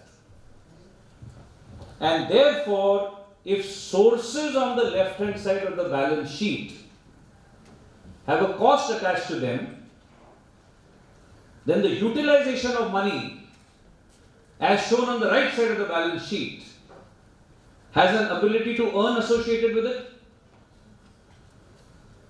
And the first fundamental rule of good finance management says, you should never ever invest your money without ensuring that what you can earn from here is either equal to or greater than the cost of the left hand side. काय बोलतो rule? काय म्हणतो rule? Rule says recognise balance शीटचे डाव्या कडेला एक cost आहे, right hand साइडला अर्निंगची अबिलिटी आहे, बिझनेस मध्ये पैसे कधी इन्व्हेस्ट करायला पाहिजे खात्री केल्यानंतर what you can earn from here is equal to or greater than cost of capital. बरोबर आहे? On the one hand, this is such an elementary rule की याला कळायला तर लिटरेट व्हायची गरज नाही, इलिटरेट माणसाला सुद्धा कळतं. म्हणजे काय? तुम्ही एक इलिटरेट माणसाकडे जा, त्याला सांगा तिथे एक मनी लेंडर बसलेला आहे. Will you go to the money lender and borrow 10,000 rupees? This illiterate man goes to the money lender, borrows 10,000. But money lender म्हणतो मला एक 15% इंटरेस्ट लागेल. आता हा इलिटरेट मॅन मनी लेंडरच्या दुकानच्या बाहेर पडल्यावर ताबडतोब तुम्ही त्याला इंटरसेप्ट करा आणि तुम्ही त्याला सांगा आता हे 10,000 मला देऊन टाक आणि मी तुम्हाला 10% देतो. काय उत्तर मिळेल? Why not? हा इलिटरेट मॅन या भाषाचा उपयोग करणार नाही, but he says I cannot give it to you, कारण ही जी इन्व्हेस्टमेंट ऑपॉर्च्युनिटी तुम्ही मला देताय ही गोल्डन रूल नंबर 1 ला व्हायोलेट करते. गोल्डन रूल नंबर 1 काय होतं? आधी तुम्हाला कळायला पाहिजे what does your money cost you. नंतर इन्व्हेस्ट करायच्या आधी खात्री करायला पाहिजे that you should earn equal to or greater than cost of capital. तर आता मी तुम्हाला सांगितलं हा फायनान्स मॅनेजमेंटचा गोल्डन रूल आहे, मग मी तुम्हाला सांगतो हे तर इलिटरेटला सुद्धा कळतंय. युअर रिॲक्शन विल बी मग यामध्ये गोल्डन काय if everybody understands? Ladies and gentleman, you will be amazed. जे इलिटरेट माणूस करणार नाही, you will be amazed how many large organizations there are that are guilty of doing. What are they guilty of doing? They are guilty of investing their money into avenues where they are not even generating a return even equal to the cost of capital, and what is scary, they don't even know it. कदाचित आपल्यामध्ये खूप लोक असे असतील आता right now I don't expect my statement to make sense. You will say आता तुम्ही सांगितलं इलिटरेटला करताय, then you are expecting us to understand. मोठे कॉर्पोरेशन प्रोफेशनल काम करतात. Are you saying they don't understand? मला एक अर्धा तास असेल तर मी तुम्हाला प्रूव्ह करतो. All I want to say is मी एक आर्टिकल वाचते तर खूप वर्षापासून बोलतोय याच्या बाबतीत, पण रिसेंटली एक आर्टिकल आय वॉज रिडिंग. जर तुम्ही अमेरिकामध्ये ट्रम्पची इलेक्शन फॉलो करत असला तर एक नाव तुम्ही ऐकलं असेल खूप वेळी, is Mitt Romney. Mitt Romney Republican politician आहे, very intelligent man, very soft politician. तो Trump almost appointed him secretary of state. 2012 मध्ये जेव्हा बराक ओबामा दुसऱ्या वेळी उभा राहिला होता तर रिपब्लिकन पार्टीमध्ये मिट रॉम्नी त्याच्या समोर उभा राहिला होता प्रेसिडेंटसाठी. मिट रॉम्नी सक्सेसफुल बिझनेसमॅन आहे. त्याची एक कंपनी आहे called Bain. He is owner of those companies also. इंडियामध्ये पण आहे Bain and company, Bain software in Bangalore. मी बेन अँड कंपनीचा आर्टिकल वाचत होतो की Bain and company research has found that US मध्ये 10 पासून 9 out of 10 businesses routinely fail to earn even the cost of capital invested. 9 out of 10. अरे वा, thank you. Sorry, फक्त मी घेतो. तुम्हाला ऑफर करू शकत नाही. जेंटलमॅन, ह्याचं म्हणजे काय? हे जे इलिटरेट माणसांनी नाही सांगितलं ते US 10 पासून 9 लोकांनी हो म्हटलं असेल. आणि हे जे युएसचं हालत आहे तुम्ही इमॅजिन करा इथे काय असेल. How it happens? मला एक अर्धा तास द्या. आहे ना अर्धा तास? पण एक दुसरा रूल सुद्धा आहे. दुसरा रूल तुम्ही स्वतः ड्राफ्ट करा. मी तुम्हाला सिच्युएशन देतो, तुम्ही मला रूल सांगा. तुम्ही या इलिटरेट माणसाकडे गेला, मला 10,000 मला द्या, मी 10% देतो. काय उत्तर मिळालं तुम्हाला? नाही. कशाला नाही? मी 15 देतोय तू म्हणतो, 10 मध्ये कसं देऊ तुम्हाला? Let's say you say I understand, तू 15 देतोय, ठीक आहे, मी तुला 20% देतो. Can you give it to you? Is this investment opportunity satisfying rule 1? But he still may not give it to you. Why will he not give it to you? He may not give it to you if this investment opportunity, which is satisfying rule 1, is perhaps not satisfying rule 2, which I haven't told you still. Rule 2 तुम्ही स्वतः draft करा. When this illiterate man went to the money lender, मला 10,000 रुपये पाहिजे. मनी lender बोललं ठीक आहे, पण 15% इंटरेस्ट लागणार. आणि मनी लेंडर सेड, अजून एक कंडिशन आहे बरोबर, मेक शुअर तुम्ही या पैशाला मला 1 महिन्यात रिटर्न करणार. तुम्ही त्याच्याकडे गेला, मला 10,000 देऊन टाक, मी 20% देतो. And I will return this money after 2 months. Can you give it to you? आता ही इन्व्हेस्टमेंट ऑपॉर्च्युनिटी रूल 1 ला सॅटिस्फाय करते, पण रूल 2 ला सॅटिस्फाय करत नाही. This should also not be taken up. Can you help me put rule 2 into words?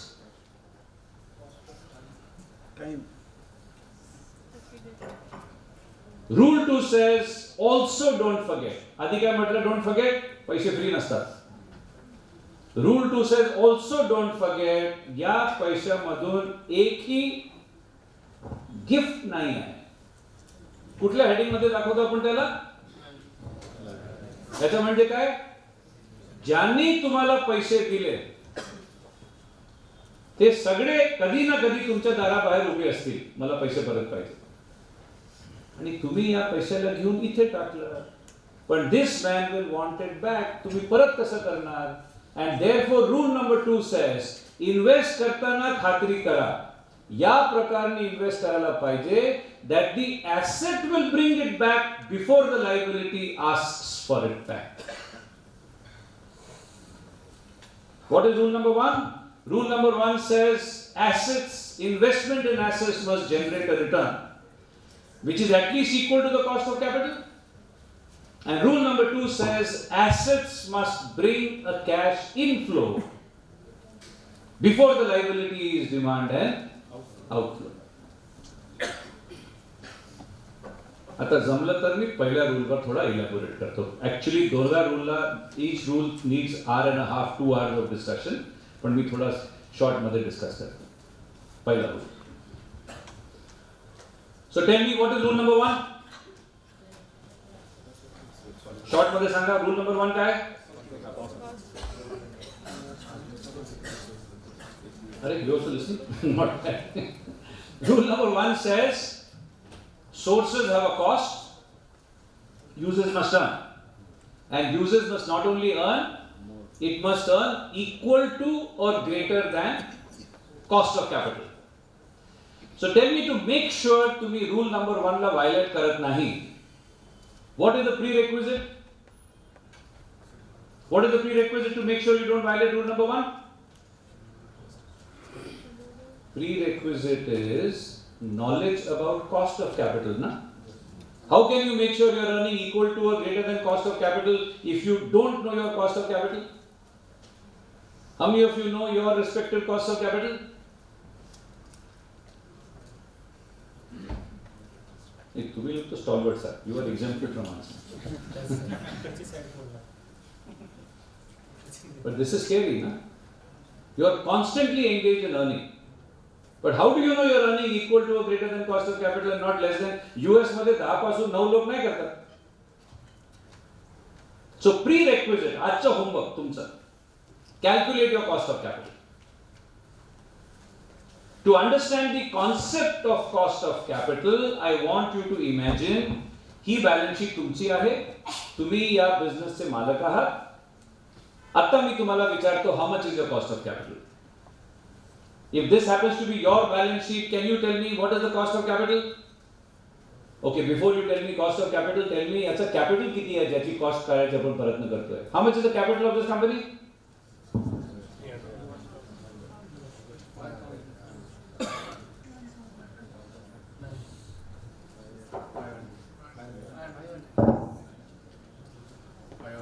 I'm hearing 500, 300, 900, 700, thank you. 1000. My usual experience is प्रश्न विचारायच्या 10-20 second मध्ये जेवढे कॉम्बिनेशन आहे सगळे ऐकायला मिळतात. And I think for the purpose of this discussion, you will have to interpret the word capital to mean 1000. Rule 1 चं logic काय आहे? रूल 1 चं लॉजिक आहे, बॅलन्स शीटचे लेफ्ट हँड साइडची कॉस्ट असते आणि राइट हँड साइडची ऑब्लिगेशन आहे to earn for you at least equal to the cost. बरोबर? What is the total of left hand side?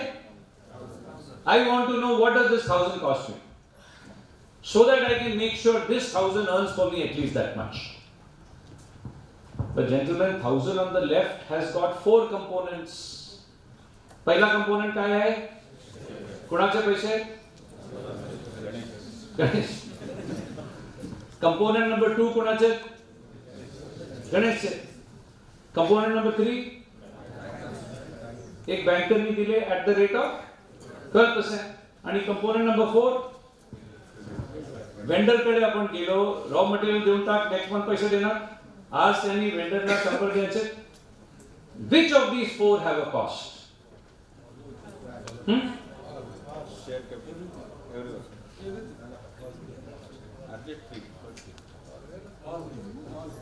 आपण ते गणेश फर्निचरच्या फॉर्मेशन कडे परत जाऊ. गणेश फर्निचर वॉन्टेड मनी. त्यांनी काय केलं? मिस्टर गणेश कडे गेलं, अजून बँकर कडे गेलं. बँकरने काय सांगितलं? बँकर सेड, एकदा मी तुम्हाला पैसे दिले, आय डोंट केअर तुम्ही प्रॉफिट बनवता की नाही बनवता, आता तुम्ही कमिटेड आहात मला ते 12% द्यायला. तुम्ही लॉसेस केले तरी सुद्धा 12 द्यावे लागतील. On the other hand you make lots of profit, I am not interested, मला ते 12% पाहिजे. बरोबर? गणेशने काय सांगितलं होतं? टेक माय मनी. काही प्रॉमिस करायची गरज नाही. तुम्ही नाही बनवले तर मला काही दिलं नाही तर चालेल, but in exchange for the risk Wien you earn, सगळ्याला दिल्यानंतर जे राहील मी सगळे घेऊन जाणार. बरोबर? इमॅजिन उद्या या बिझनेसनी प्रॉफिट बनवले नाही. Do you have to pay the bank? Do you have to pay Ganesh? त्याचं म्हणजे काय? Ganesh money is free.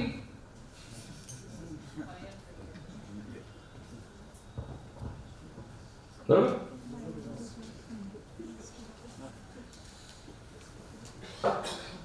If Ganesh's money is free, then reserves have to be free. Dividend कशावर दिलं जातं? शेअर कॅपिटलवर और शेअर कॅपिटल प्लस रिझर्व्हवर? Share कॅपिटलवर. Dividend is a percentage of share capital, interest is a percentage of loan. Do you pay anything to anybody on reserves? No. What about loans? Do they have a cost? How much have you borrowed? 400. At what rate? So what does it cost you?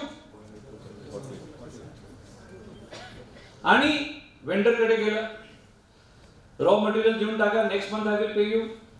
बरोबर next month Ganesh check घेऊन गेला vendor कडे. Will the vendor से मला over and above interest पण पाहिजे? नाही.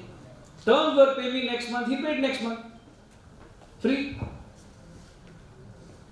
How much is the capital of this company? 1000. How much is the cost? 48. Average cost of capital किती झालं? 4.8%. कशाला कॅल्क्युलेट केलं? Rule number 1 said first understand cost of capital. उद्या तुम्हाला इन्व्हेस्टमेंटची संधी मिळाली तर त्याला एक्सेप्ट करू नये unless you can earn equal to or greater than cost of capital. If tomorrow this company meets an investment opportunity where they can earn 4%, घ्यायला पाहिजे की सोडून द्यायला पाहिजे? And if they can earn 6%, 8%, and now should they take it or leave it? And if they can earn 10%, then after paying, then after paying 4.8% to the bank, are you now in a position to give some dividend to Ganesh? Are you with me? Are you all agreeing with me? If you are all agreeing with me, we have a serious problem.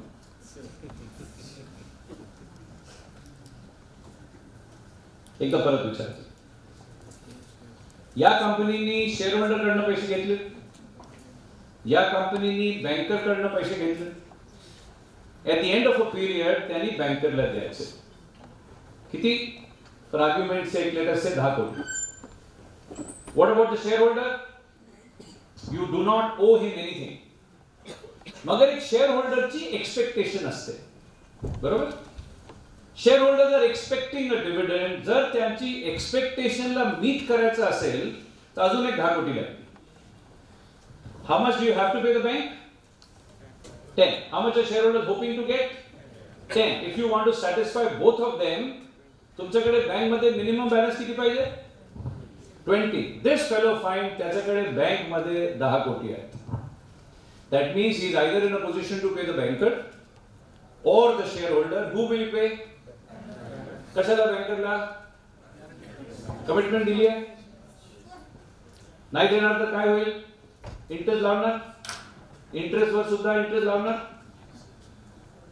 आणि काय होईल? पुढच्या वेळी loan देईल.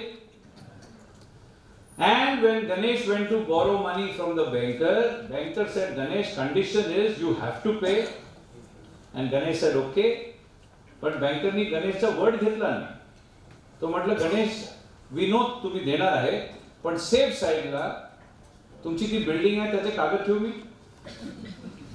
सगळे equipment in the building me hypothecate करून घेऊ. तुम्ही रिअली सेफ गणेश, तुमचं जे घर आहे पर्सनल ते जरा सिक्युरिटी मध्ये देऊन टाका, आणि 2-3 मित्राला सांगा त्यांचे घरचे पेपर देऊन टाका. Banker ask you for security, banker ask you for collateral. खूप वेळी पर्सनल ओनरला सांगतो पर्सनल गॅरंटी द्या, आणि कधी कधी they ask for third party guarantors. म्हणजे when the banker says I have to be paid, banker means I have to be paid, and if you don't pay they should be in a position to sell off all the assets given as security. आणि what about Ganesh? त्याने ते upfront सांगितलं होतं माझे पैसे घेऊन टाका, असले तर द्या, नसले तर नको द्या. So when this company finds bankerला 10 कोटी द्यायचे, Ganesh is hoping to get 10 crores and they have just about 10 crores. Chances are they will pay the bankers and default on the shareholder. Ladies and gentlemen, to a large extent, all this is absolute theoretical nonsense. Real life मध्ये भरपूर example आहेत जेव्हा असली choice आली, that company may pay the shareholder even if it means defaulting on the banker. आणि मी क्रूपचा example देत नाही.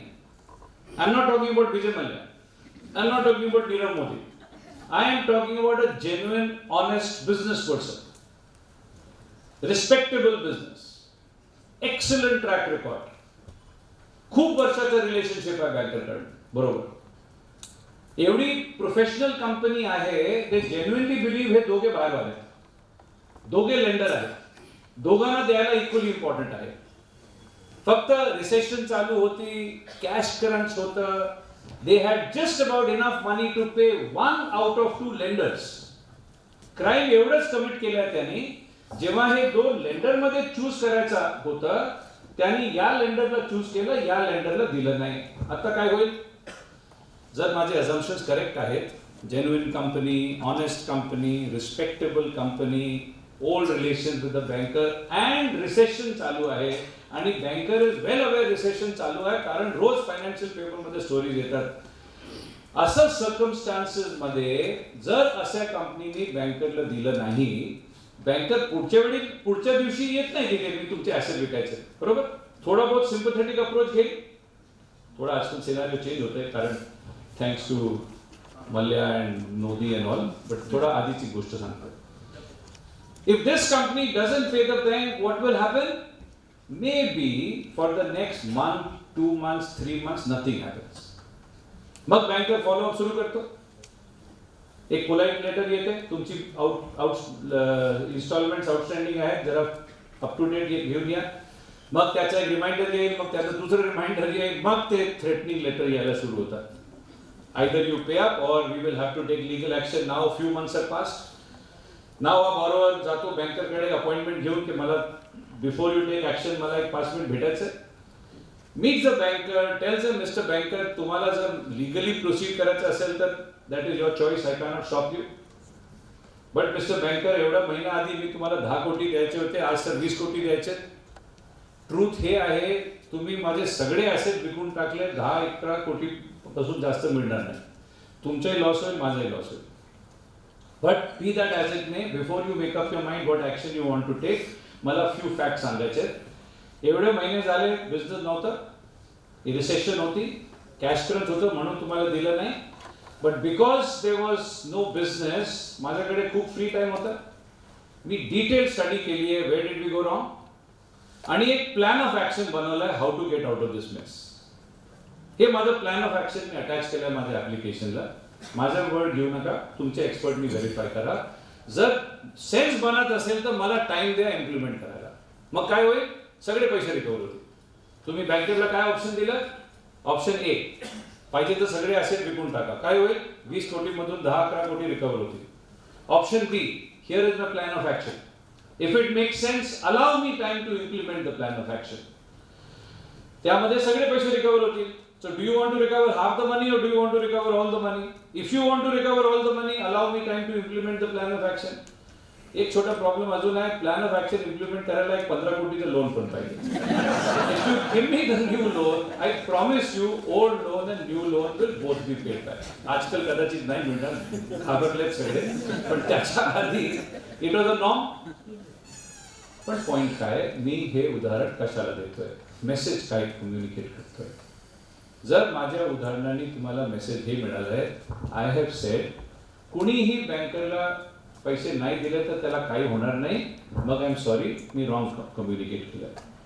But I am trying to tell you, when the right person, by right person I mean genuine honest business person, for the right reasons.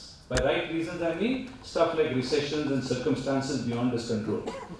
When this kind of a person, for this kind of a reason, does not pay the banker, perhaps the same banker may pump in money and bail him out of his problems. कशाला banker करेल ते?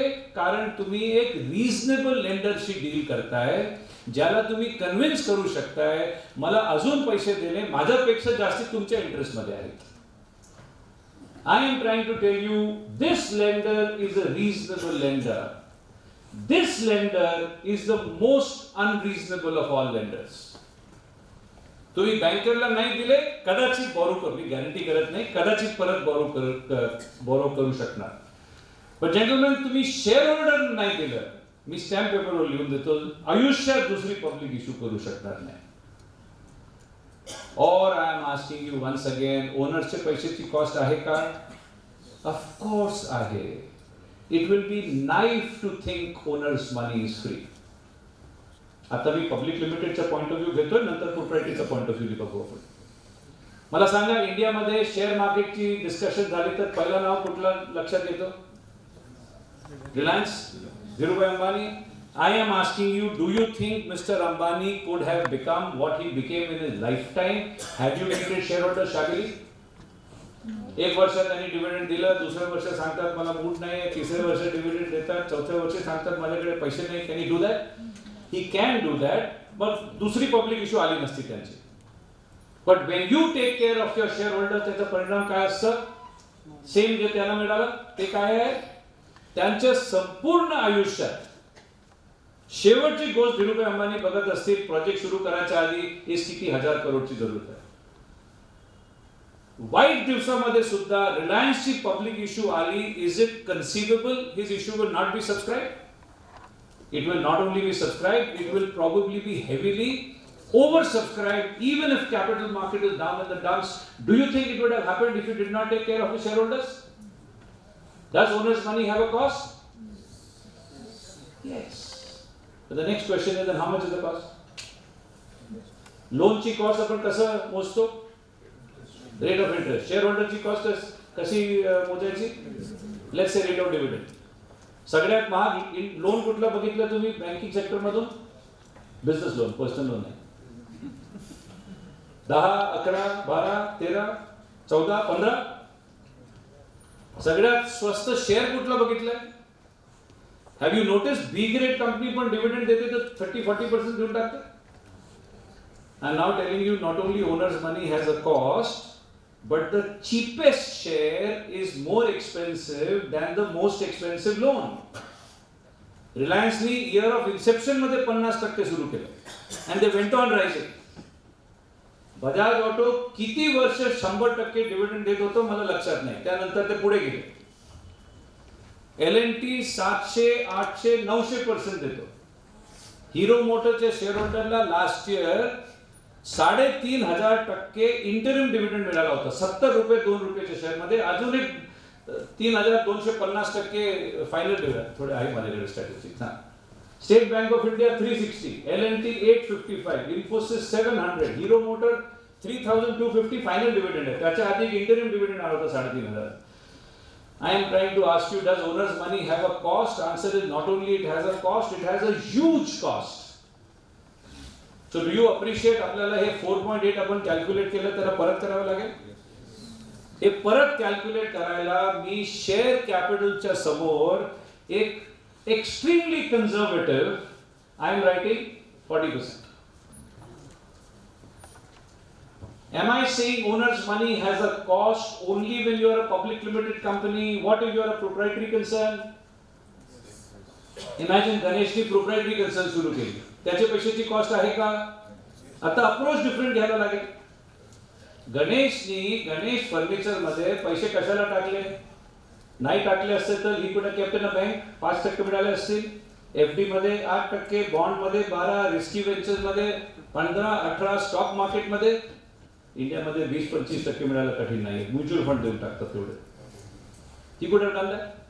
त्यांनी सगळी संधी सोडून Ganesh furniture मध्ये पैसे टाकले. Do you ever think he will do that unless he is absolutely confident Ganesh furniture मध्ये जे मिळेल मला ते बाहेरपेक्षा जास्त मिळेल? जेव्हा तो बाहेर इन्व्हेस्ट करतो बँक मध्ये, एफडी मध्ये, बॉन्ड मध्ये, कोण काम करतोय? त्याचे पैसे काम करतात, तो फ्री आहे. जेव्हा गणेश फर्निचर मध्ये पैसे टाकले तर पैसे पण टाकले आणि सकाळपासून रात्र काम करायला पण सुरू केलं. ब्लड प्रेशर पण वाईट झालं, स्ट्रेसेस पण झाले, अल्सर्स पण झाले. त्यासाठी सुद्धा 10-15% मिळायला पाहिजे हेल्थसाठी. Which ever way you look at it, 20-25% पैशावर, 10-15% हेल्थसाठी. Unless a business can earn for the owner a minimum return of 40-50%, I don't think a business is worth running. Now, natural reaction amongst normal business people will be, builderला आश्चर्य वाटलं नसेल, पण दुसऱ्यांना natural reaction will be, which business gives you 40-50% return? नाही तेच. Industry मधले कुठले लोक आहेत तिथे? नॉन बिल्डिंग काय रिटर्न मिळतात तुम्हाला? 20 इज व्हेरी हाय. तुम्हाला मी L&T चं उदाहरण दिलं. L&T चे छोटे छोटे प्रोजेक्ट असतात 1,500-2,000 कोटीचे. मोठे प्रोजेक्ट आहेत 15,000, 18,000. नॉर्मल कोण बसलाय रूम मध्ये ट्रेनिंग करताना? तू काय करतो? मी हैदराबाद मेट्रो करतोय, मी मस्कटच्या एअरपोर्ट करतोय, मी असं लोक सगळे बसतात. Average rate of return is 11%. Sir you say 20, somebody might say 8, somebody might say 11. तुमचं नॅचरल रिॲक्शन असेल काय सांगतोय 40%. Show me a business which can earn 40%. Then I need to explain what do I mean by 40%. Imagine मला एक trading business सुरू करायचं. I want to trade in laptops. Imagine मी हे laptop खरेदी करतो 1 लाखात. And I am saying मला माझे पैसे बिझनेस मध्ये टाकायचे नाही unless I can earn 40-50% return. But what is my answer? हे बिझनेस मध्ये पैसे कधी टाकायला पाहिजे? Only if I can sell my laptop for minimum 150,000. But I can't. खूप कॉम्पिटेटिव्ह लाईन आहे हार्डवेअरची line. I cannot sell for 150. I will be lucky if I can sell for 101,000. You're absolutely right. आता प्रश्न आहे, माझा पैसे या business मध्ये टाकायला पाहिजे का, or should I put my money in bank, FD, stock market? Imagine माझ्याकडे 2 लाख रुपये आहेत स्वतःचे. तुम्ही 2 लाख रुपये इन्व्हेस्ट करतो, 2 लॅपटॉप खरेदी करतो 1-1 लाखाला, त्याला मार्कअप करून विकून टाकतो. पैसे रिलीज झाले, अजून 2 खरेदी करतो, विकून टाकतो. पैसे रिलीज झाले, अजून 2 खरेदी करून विकतो. End of the year I find me 100 laptop विकले. 100 लॅपटॉप किती लाख पडले मला? 1 लाखाच्या हिशोबाने 1 कोटी, 10 मिलियन. केवढ्याला विकले मी? ऍट द रेट ऑफ 101,000, 1 कोटी 1 लाख. किती प्रॉफिट बनवलं? 1 lakh. How much did I buy the laptop for? 1 crore. How much profit did I earn? 100,000. Percentage profit किती केलं मी? 1%. माझे पैसे या बिझनेस मध्ये टाकायला पाहिजे, or should I put in bank, stock market, etc. Answer is या बिझनेस मध्ये टाकायला पाहिजे. का? Gentlemen, पैसे किती इन्व्हेस्ट केले आणि प्रॉफिट किती बनवलं?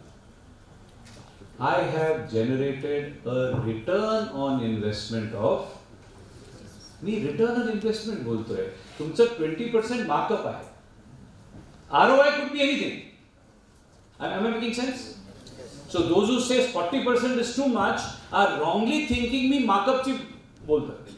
मार्कअप नाही, ROI. तुम्ही 1% मार्कअपनी 50% ROI करू शकता if your finance management is good. So please understand this 40% is not an exorbitant figure, it is actually a conservative figure. Everyone okay? Item number 1 ला कॉस्ट आहे, आयटम नंबर 2 ला cost आहे. Dividend कशावर देतो आपण? Item 1 वर. Interest कशावर देतो? आयटम 3 वर. Do you pay anything to anybody on item 2? Can I say this is free? Answer is no. How is it not free? Gentleman, कुठल्याही बॅलन्स शीट मध्ये रिझर्व असलं त्याचं म्हणजे काय? It means to this extent तुम्ही ओनरला डिव्हिडंडशी डिप्राइव्ह केलेलं आहे. बरोबर? आयदर तुम्ही प्रॉफिट बनवून ओनरला देऊन टाका, और तुम्ही कंपनीमध्ये टाका. तुम्ही कंपनीमध्ये ठेवून टाकलं तर ओनरला दिलं नाही. Who decided not to give to the owner? Proprietary firm मध्ये कोण डिसाइड करतो किती पैसे घरी घेऊन जायचे, किती पैसे कंपनीमध्ये ठेवायचे? पार्टनरशिप मध्ये कोण डिसाइड करतो? मोठ्या कंपनीमध्ये कोण डिसाइड करतो? Share holder.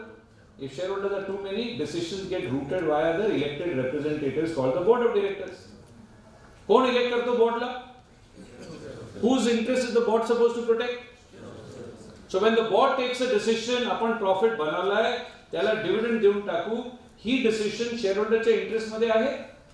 And when the board takes a decision, profit बनवलाय, डिव्हिडंड देऊ नका, कंपनी मध्ये ठेवा, ही डिसिजन सुद्धा शेअरहोल्डरच्या इंटरेस्ट मध्ये पाहिजे. So the question to be answered is, how can a decision not to give you money be in your interest? त्याचं एकच उत्तर आहे. You understand? जर त्या कंपनीने वाटून दिले होते पैसे, शेअरहोल्डरला डिव्हिडंड नाही मिळाले होतं, पण त्याच्याकडे पैसे होते हातात, which he could have invested elsewhere and earned on that. By not giving him dividend तुम्ही त्याला ही संधी डिनाय केलेली आहे त्याच्यावर रन करायला. And therefore when a company makes a profit आणि डिव्हिडंड देत नाही, कंपनीमध्ये ठेवतात, त्यांनी सायमल्टेनियसली शेअरहोल्डरला एक अनस्पोकन प्रॉमिस केलाय की शेअरहोल्डर हे पैसे घरी घेऊन जाऊ नको, राहू दे आपल्याकडे. का? आमच्याकडे ऑपॉर्च्युनिटीज आहे रिइन्व्हेस्ट करायला. And shareholders, we promise you we can earn on your money for you inside the company a return which is greater than what you can earn for yourself outside the company. Make sense? I am sorry for the speed, मी थोडा fast जातोय कारण time कमी आहे. Frankly speaking इथे पण 40 द्यायला पाहिजे. But if not 40, taking a conservative approach, कमीत कमी एक 15 तर लिहू शकतो. आयटम नंबर 1 ला कॉस्ट आहे, 2 ला आहे, 3 ला आहे. आता राहतो तो वेंडर. गणेश वेंडर कडे गेला, मला रॉ मटेरियल द्या, मी नेक्स्ट मंथ पैसे देतो. बरोबर नेक्स्ट मंथ चेक घेऊन गेला. Does the vendor say give me interest also? No. Can I say this is free? Answer is no. How is it not free? जर इंटरेस्ट नाही द्यायचा असेल तर? जर गणेश वेंडर कडे गेला, नेक्स्ट मंथला चेक घेऊन, वेंडर इंटरेस्ट मागणार नाही. बट इमॅजिन गणेश गेला तर वेंडर कडे, ज्याला पैसे द्यायचे नेक्स्ट मंथला, आजच गेला त्याच्याकडे, की मी तुला आजच देऊन टाकतो. Will you give me a discount? I think the junior most officer in the vendors organization will be empowered to say, तुम्ही वेळेचे आधी पैसे देताय तर मी तुम्हाला एक 2% per month डिस्काउंट देऊ शकतो, कॅश डिस्काउंट. बरोबर आहे? 2% per month, industry standard in India. 2% per month is equal to 24% per annum. How can a vendor afford to give you a discount at an effective rate of 24% per annum just because you're giving money before time? Answer is vendor can afford to do that because this interest vendor has already built into the quotation जेव्हा त्यांनी तुम्हाला coat केलं होतं ना 30, 60, 90 day basis. बरोबर आहे? 2% is equal to 24%. Me conservative approach घेतोय. 18% लिहू शकतो. Is everyone okay? किती कॅल्क्युलेट केलं होतं आपण कॉस्ट ऑफ कॅपिटल? आता परत करायचं weighted average cost of capital. This company has borrowed 300 at 40%, 200 at 15%, 400 at 12% and 100 at 18%. What does money cost this company? Or I asked you, जर त्यांना संधी मिळाली 4, 6%, 8%, 10% घ्यायला पाहिजे का? I heard you saying घ्यायला पाहिजे. अमेरिकामध्ये 10 मधून 9 लोक घेतात. You don't even know your cost of capital. Maybe you are constantly earning below cost of capital and you don't even know it. Rule number 1 क्या है? Understand cost of capital. And then invest your money after making sure you are earning equal to or greater than cost of capital. Why do I keep saying equal to cost of capital? Equal to is good enough. या कंपनीने या 1000 कोटीवर 21.6% बनवले. It's good enough. Y is it good enough? कारण या 21.6 मध्ये आपण सगळ्यांची expectation build करून टाकली आहे, including 40% to the owner. And if this company earns less than 21.6, काय होईल? फर्स्ट ऑफ ऑल 21.6 चा काय इम्पॉर्टन्स नाही आहे. जर तुमचं कॅपिटल 1000 करोड आहे तर तुमचं प्रॉफिट 216 करोड पाहिजे, विच मीन्स 21.6%. जर या कंपनीने 100 करोडचं प्रॉफिट केलं, what does it mean? On the face of it profit making company आहे. प्रॉफिट मेकिंग कंपनी आहे तर काय होईल? सगळे एम्प्लॉईला सॅलरी मिळेल, वेंडरला पैसे मिळतील, बँकरला पैसे मिळतील, लँडलॉर्डला पैसे मिळतील. कुणाला नाही मिळणार? मालकाने सांगितलं होतं मला 40% पाहिजे. He is taking home 5, 6, 7, 8%. Do you call it a success? I would call it a failure. Business start करायचं ऑब्जेक्टिव्ह काय? Profit. For hmm? Shareholder, owner can be single Ganesh or owner can be 40 lakh owners as in the case of Reliance. Objective of running a business is to make profit for the owner. Here is a case where everybody is making money except the owner for whom you started the business. Is it a sustainable proposition? एकदा दोनदा ओनरला नाही मिळालं तर चालतं, तो risk taker आहे. But imagine year after year after year, owner is taking home 5, 6, 7, 8, 9%.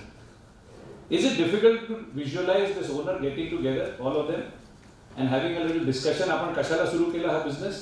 यासाठी सुरू केला होता की कंट्रीमध्ये एम्प्लॉयमेंट जनरेट करणार, यासाठी केलं होतं की बँकर पैसे बनवणार, वेंडर पैसे बनवणार आमच्याकडनं, की आम्ही स्वतःसाठी केलं होतं, आम्हाला सोडून सगळे पैसे बनवतात. It's a matter of time. Owner सांगेल नो नीड टू कंटिन्यू, बंद करून टाका, and then nobody will make money. I am trying to tell you it is so important in every organization. Topmost person पासून lowest rung मध्ये जे employee आहे सगळ्यांना कळायला पाहिजे, collectively let us function in such a way that this man gets his desired rate of return. आणि हा माणूस शेवटी घरी घेऊन जातो पैसे.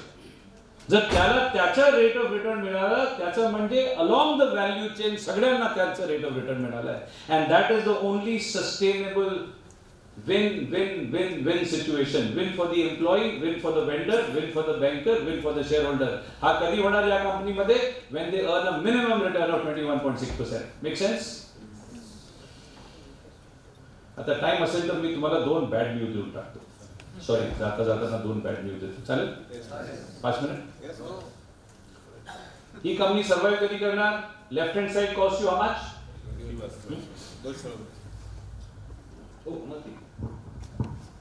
मला काय वाटलं लास्ट होणार नाही ठीक. Thanks. When will this company survive? Left hand side cost you how much? 21.6. Right hand side ला किती कमायला पाहिजे? Minimum 21.6. आता माझ्याकडे दोन bad news आहेत. First bad news is balance sheet's left hand side has a cost. Entire left hand side costs.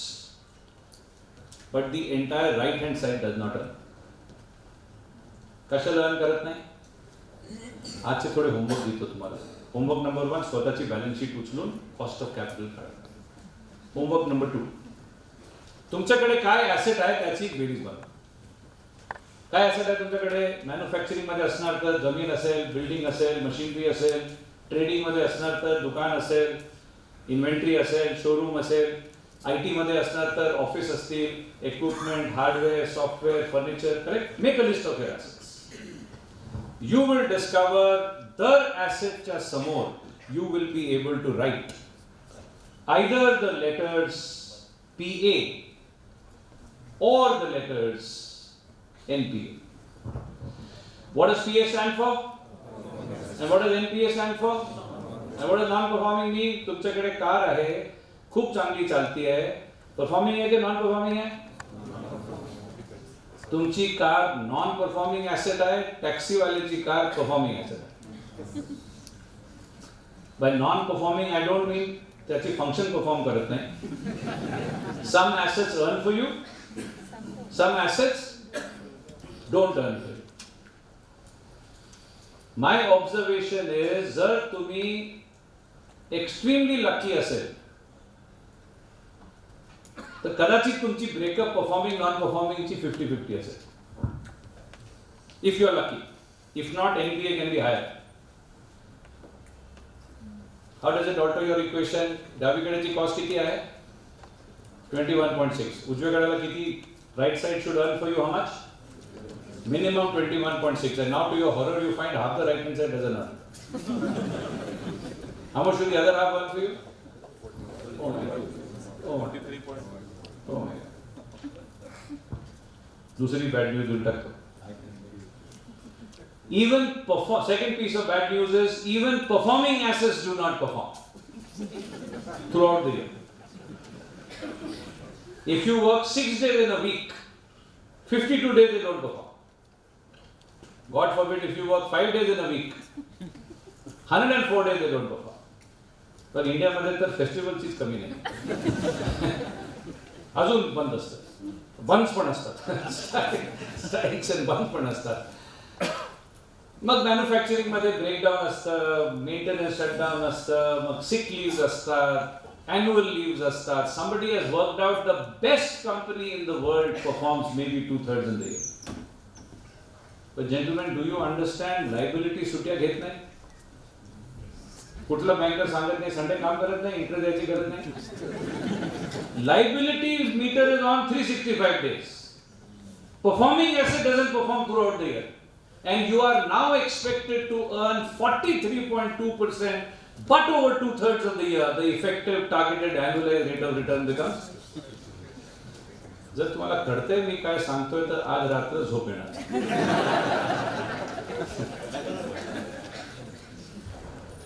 Please try and understand what I am saying. I am trying to tell you, you have to recognize as an organization, तुमच्याकडे एकही असं asset नाही आहे, एक building नाही आहे, एक equipment नाही आहे, एक टेबल खुर्ची नाही आहे, एक लॅपटॉप असं नाही आहे, कुठलाही ॲसेट नाही आहे ज्याची एक लायबिलिटी नसेल, कॉरस्पॉन्डिंग लायबिलिटी नसेल, कुठलीही लायबिलिटी अशी नाही आहे ज्याची एक कॉस्ट नसेल. And if your sources are costing you effectively 65%, तकलीफ यहाँ होनी चाहिए. अगर ₹1 नजर आता है राइट साइड में जो एक दिन काम नहीं करता, तो आइडल क्या कर रहा है यार? Meter is on 65, go and earn 65. If one day that rupee doesn't earn, somebody else will have to earn 130, 65 for it and 65 for itself. Do you now understand what a crime gets committed when a manufacturing company holds on to something called non-moving inventory? How can you not move? Move, damn it, meter is on 65, what on 65? Builder की तकलीफ समझती होगी जहां flat बने पड़े नहीं बिक रहे, meter is on. What a crime gets committed जब वो सेल्स वाला 90-day क्रेडिट पे बेच के आता है, when with a little bit of negotiation he could have sold on a 60-day credit, he has added to the non-performing. Does that statement of mine make a little more sense when I had told you mantra is less is bad, more is worse? Less is bad सबको समझता है. How can more be worse? आता मी more ला नाव देऊन टाकलं. More of anything is NPA. NPA means what? ज्या सोर्सनी त्याला fund केलंय त्याची कॉस्ट चालू आहे, बट जे ऍसेट तुम्ही क्रिएट केलाय तो अर्न करत नाही. I asked you, should you keep less inventory or more raw material inventory for a manufacturing company? Less is bad, more is worse. Less असेल तर काही काही प्रोडक्ट ऑर्डर्स एक्झिक्यूट होणार नाहीत वेळेवर. जास्त असलं तर NPA. तुम्ही कस्टमरला क्रेडिट द्यायला रिफ्यूज केला तर ऑर्डर लूज होईल, पण 30 डे मध्ये विकू शकला आणि 60 क्रेडिट दिलं तर तो NPA. इमॅजिन तुम्ही एक बँक लुटून घेता, करू नका, इमॅजिन पैसे आणायचे थैल्यामध्ये घरी येऊन कपाटमध्ये ठेवून कुलूप मारून 6 महिने बसायचं. Can you afford it? Of course you can. लुटलेले पैसे. नाव इमॅजिन लुटले नाही, बोरो केले आपण 65%. आता त्याला घरी येऊन कपाटमध्ये ठेवून टाका बसा, किती किती तकलीफ होती. जेंटलमैन, उसकी तकलीफ होती है. Any asset which is idle त्याची तकलीफ का होत नाही? तेच बोट मध्ये आहे. अनसोल्ड इन्व्हेंटरीची तेवढी तकलीफ का होत नाही? अनकलेक्टेड डेट्सची तेवढी तकलीफ का होत नाही? अनयुटिलाइज कॅपॅसिटीची का होत नाही? बँक मध्ये पैसे असले त्याची तकलीफ का होत नाही? बँक मध्ये पैसे असले तर खुशीची गोष्ट आहे की काळजीची गोष्ट आहे? अरे इथे करंट अकाउंट मध्ये इंटरेस्ट पण मिळत नाही आणि हे पैसे आले तिथून जिथे 65% मीटर ऑन आहे. How can you afford to keep it in the bank? I don't know if I'm making sense or not. This is आता पण complete झालेला नाहीये, but I think I have overshot.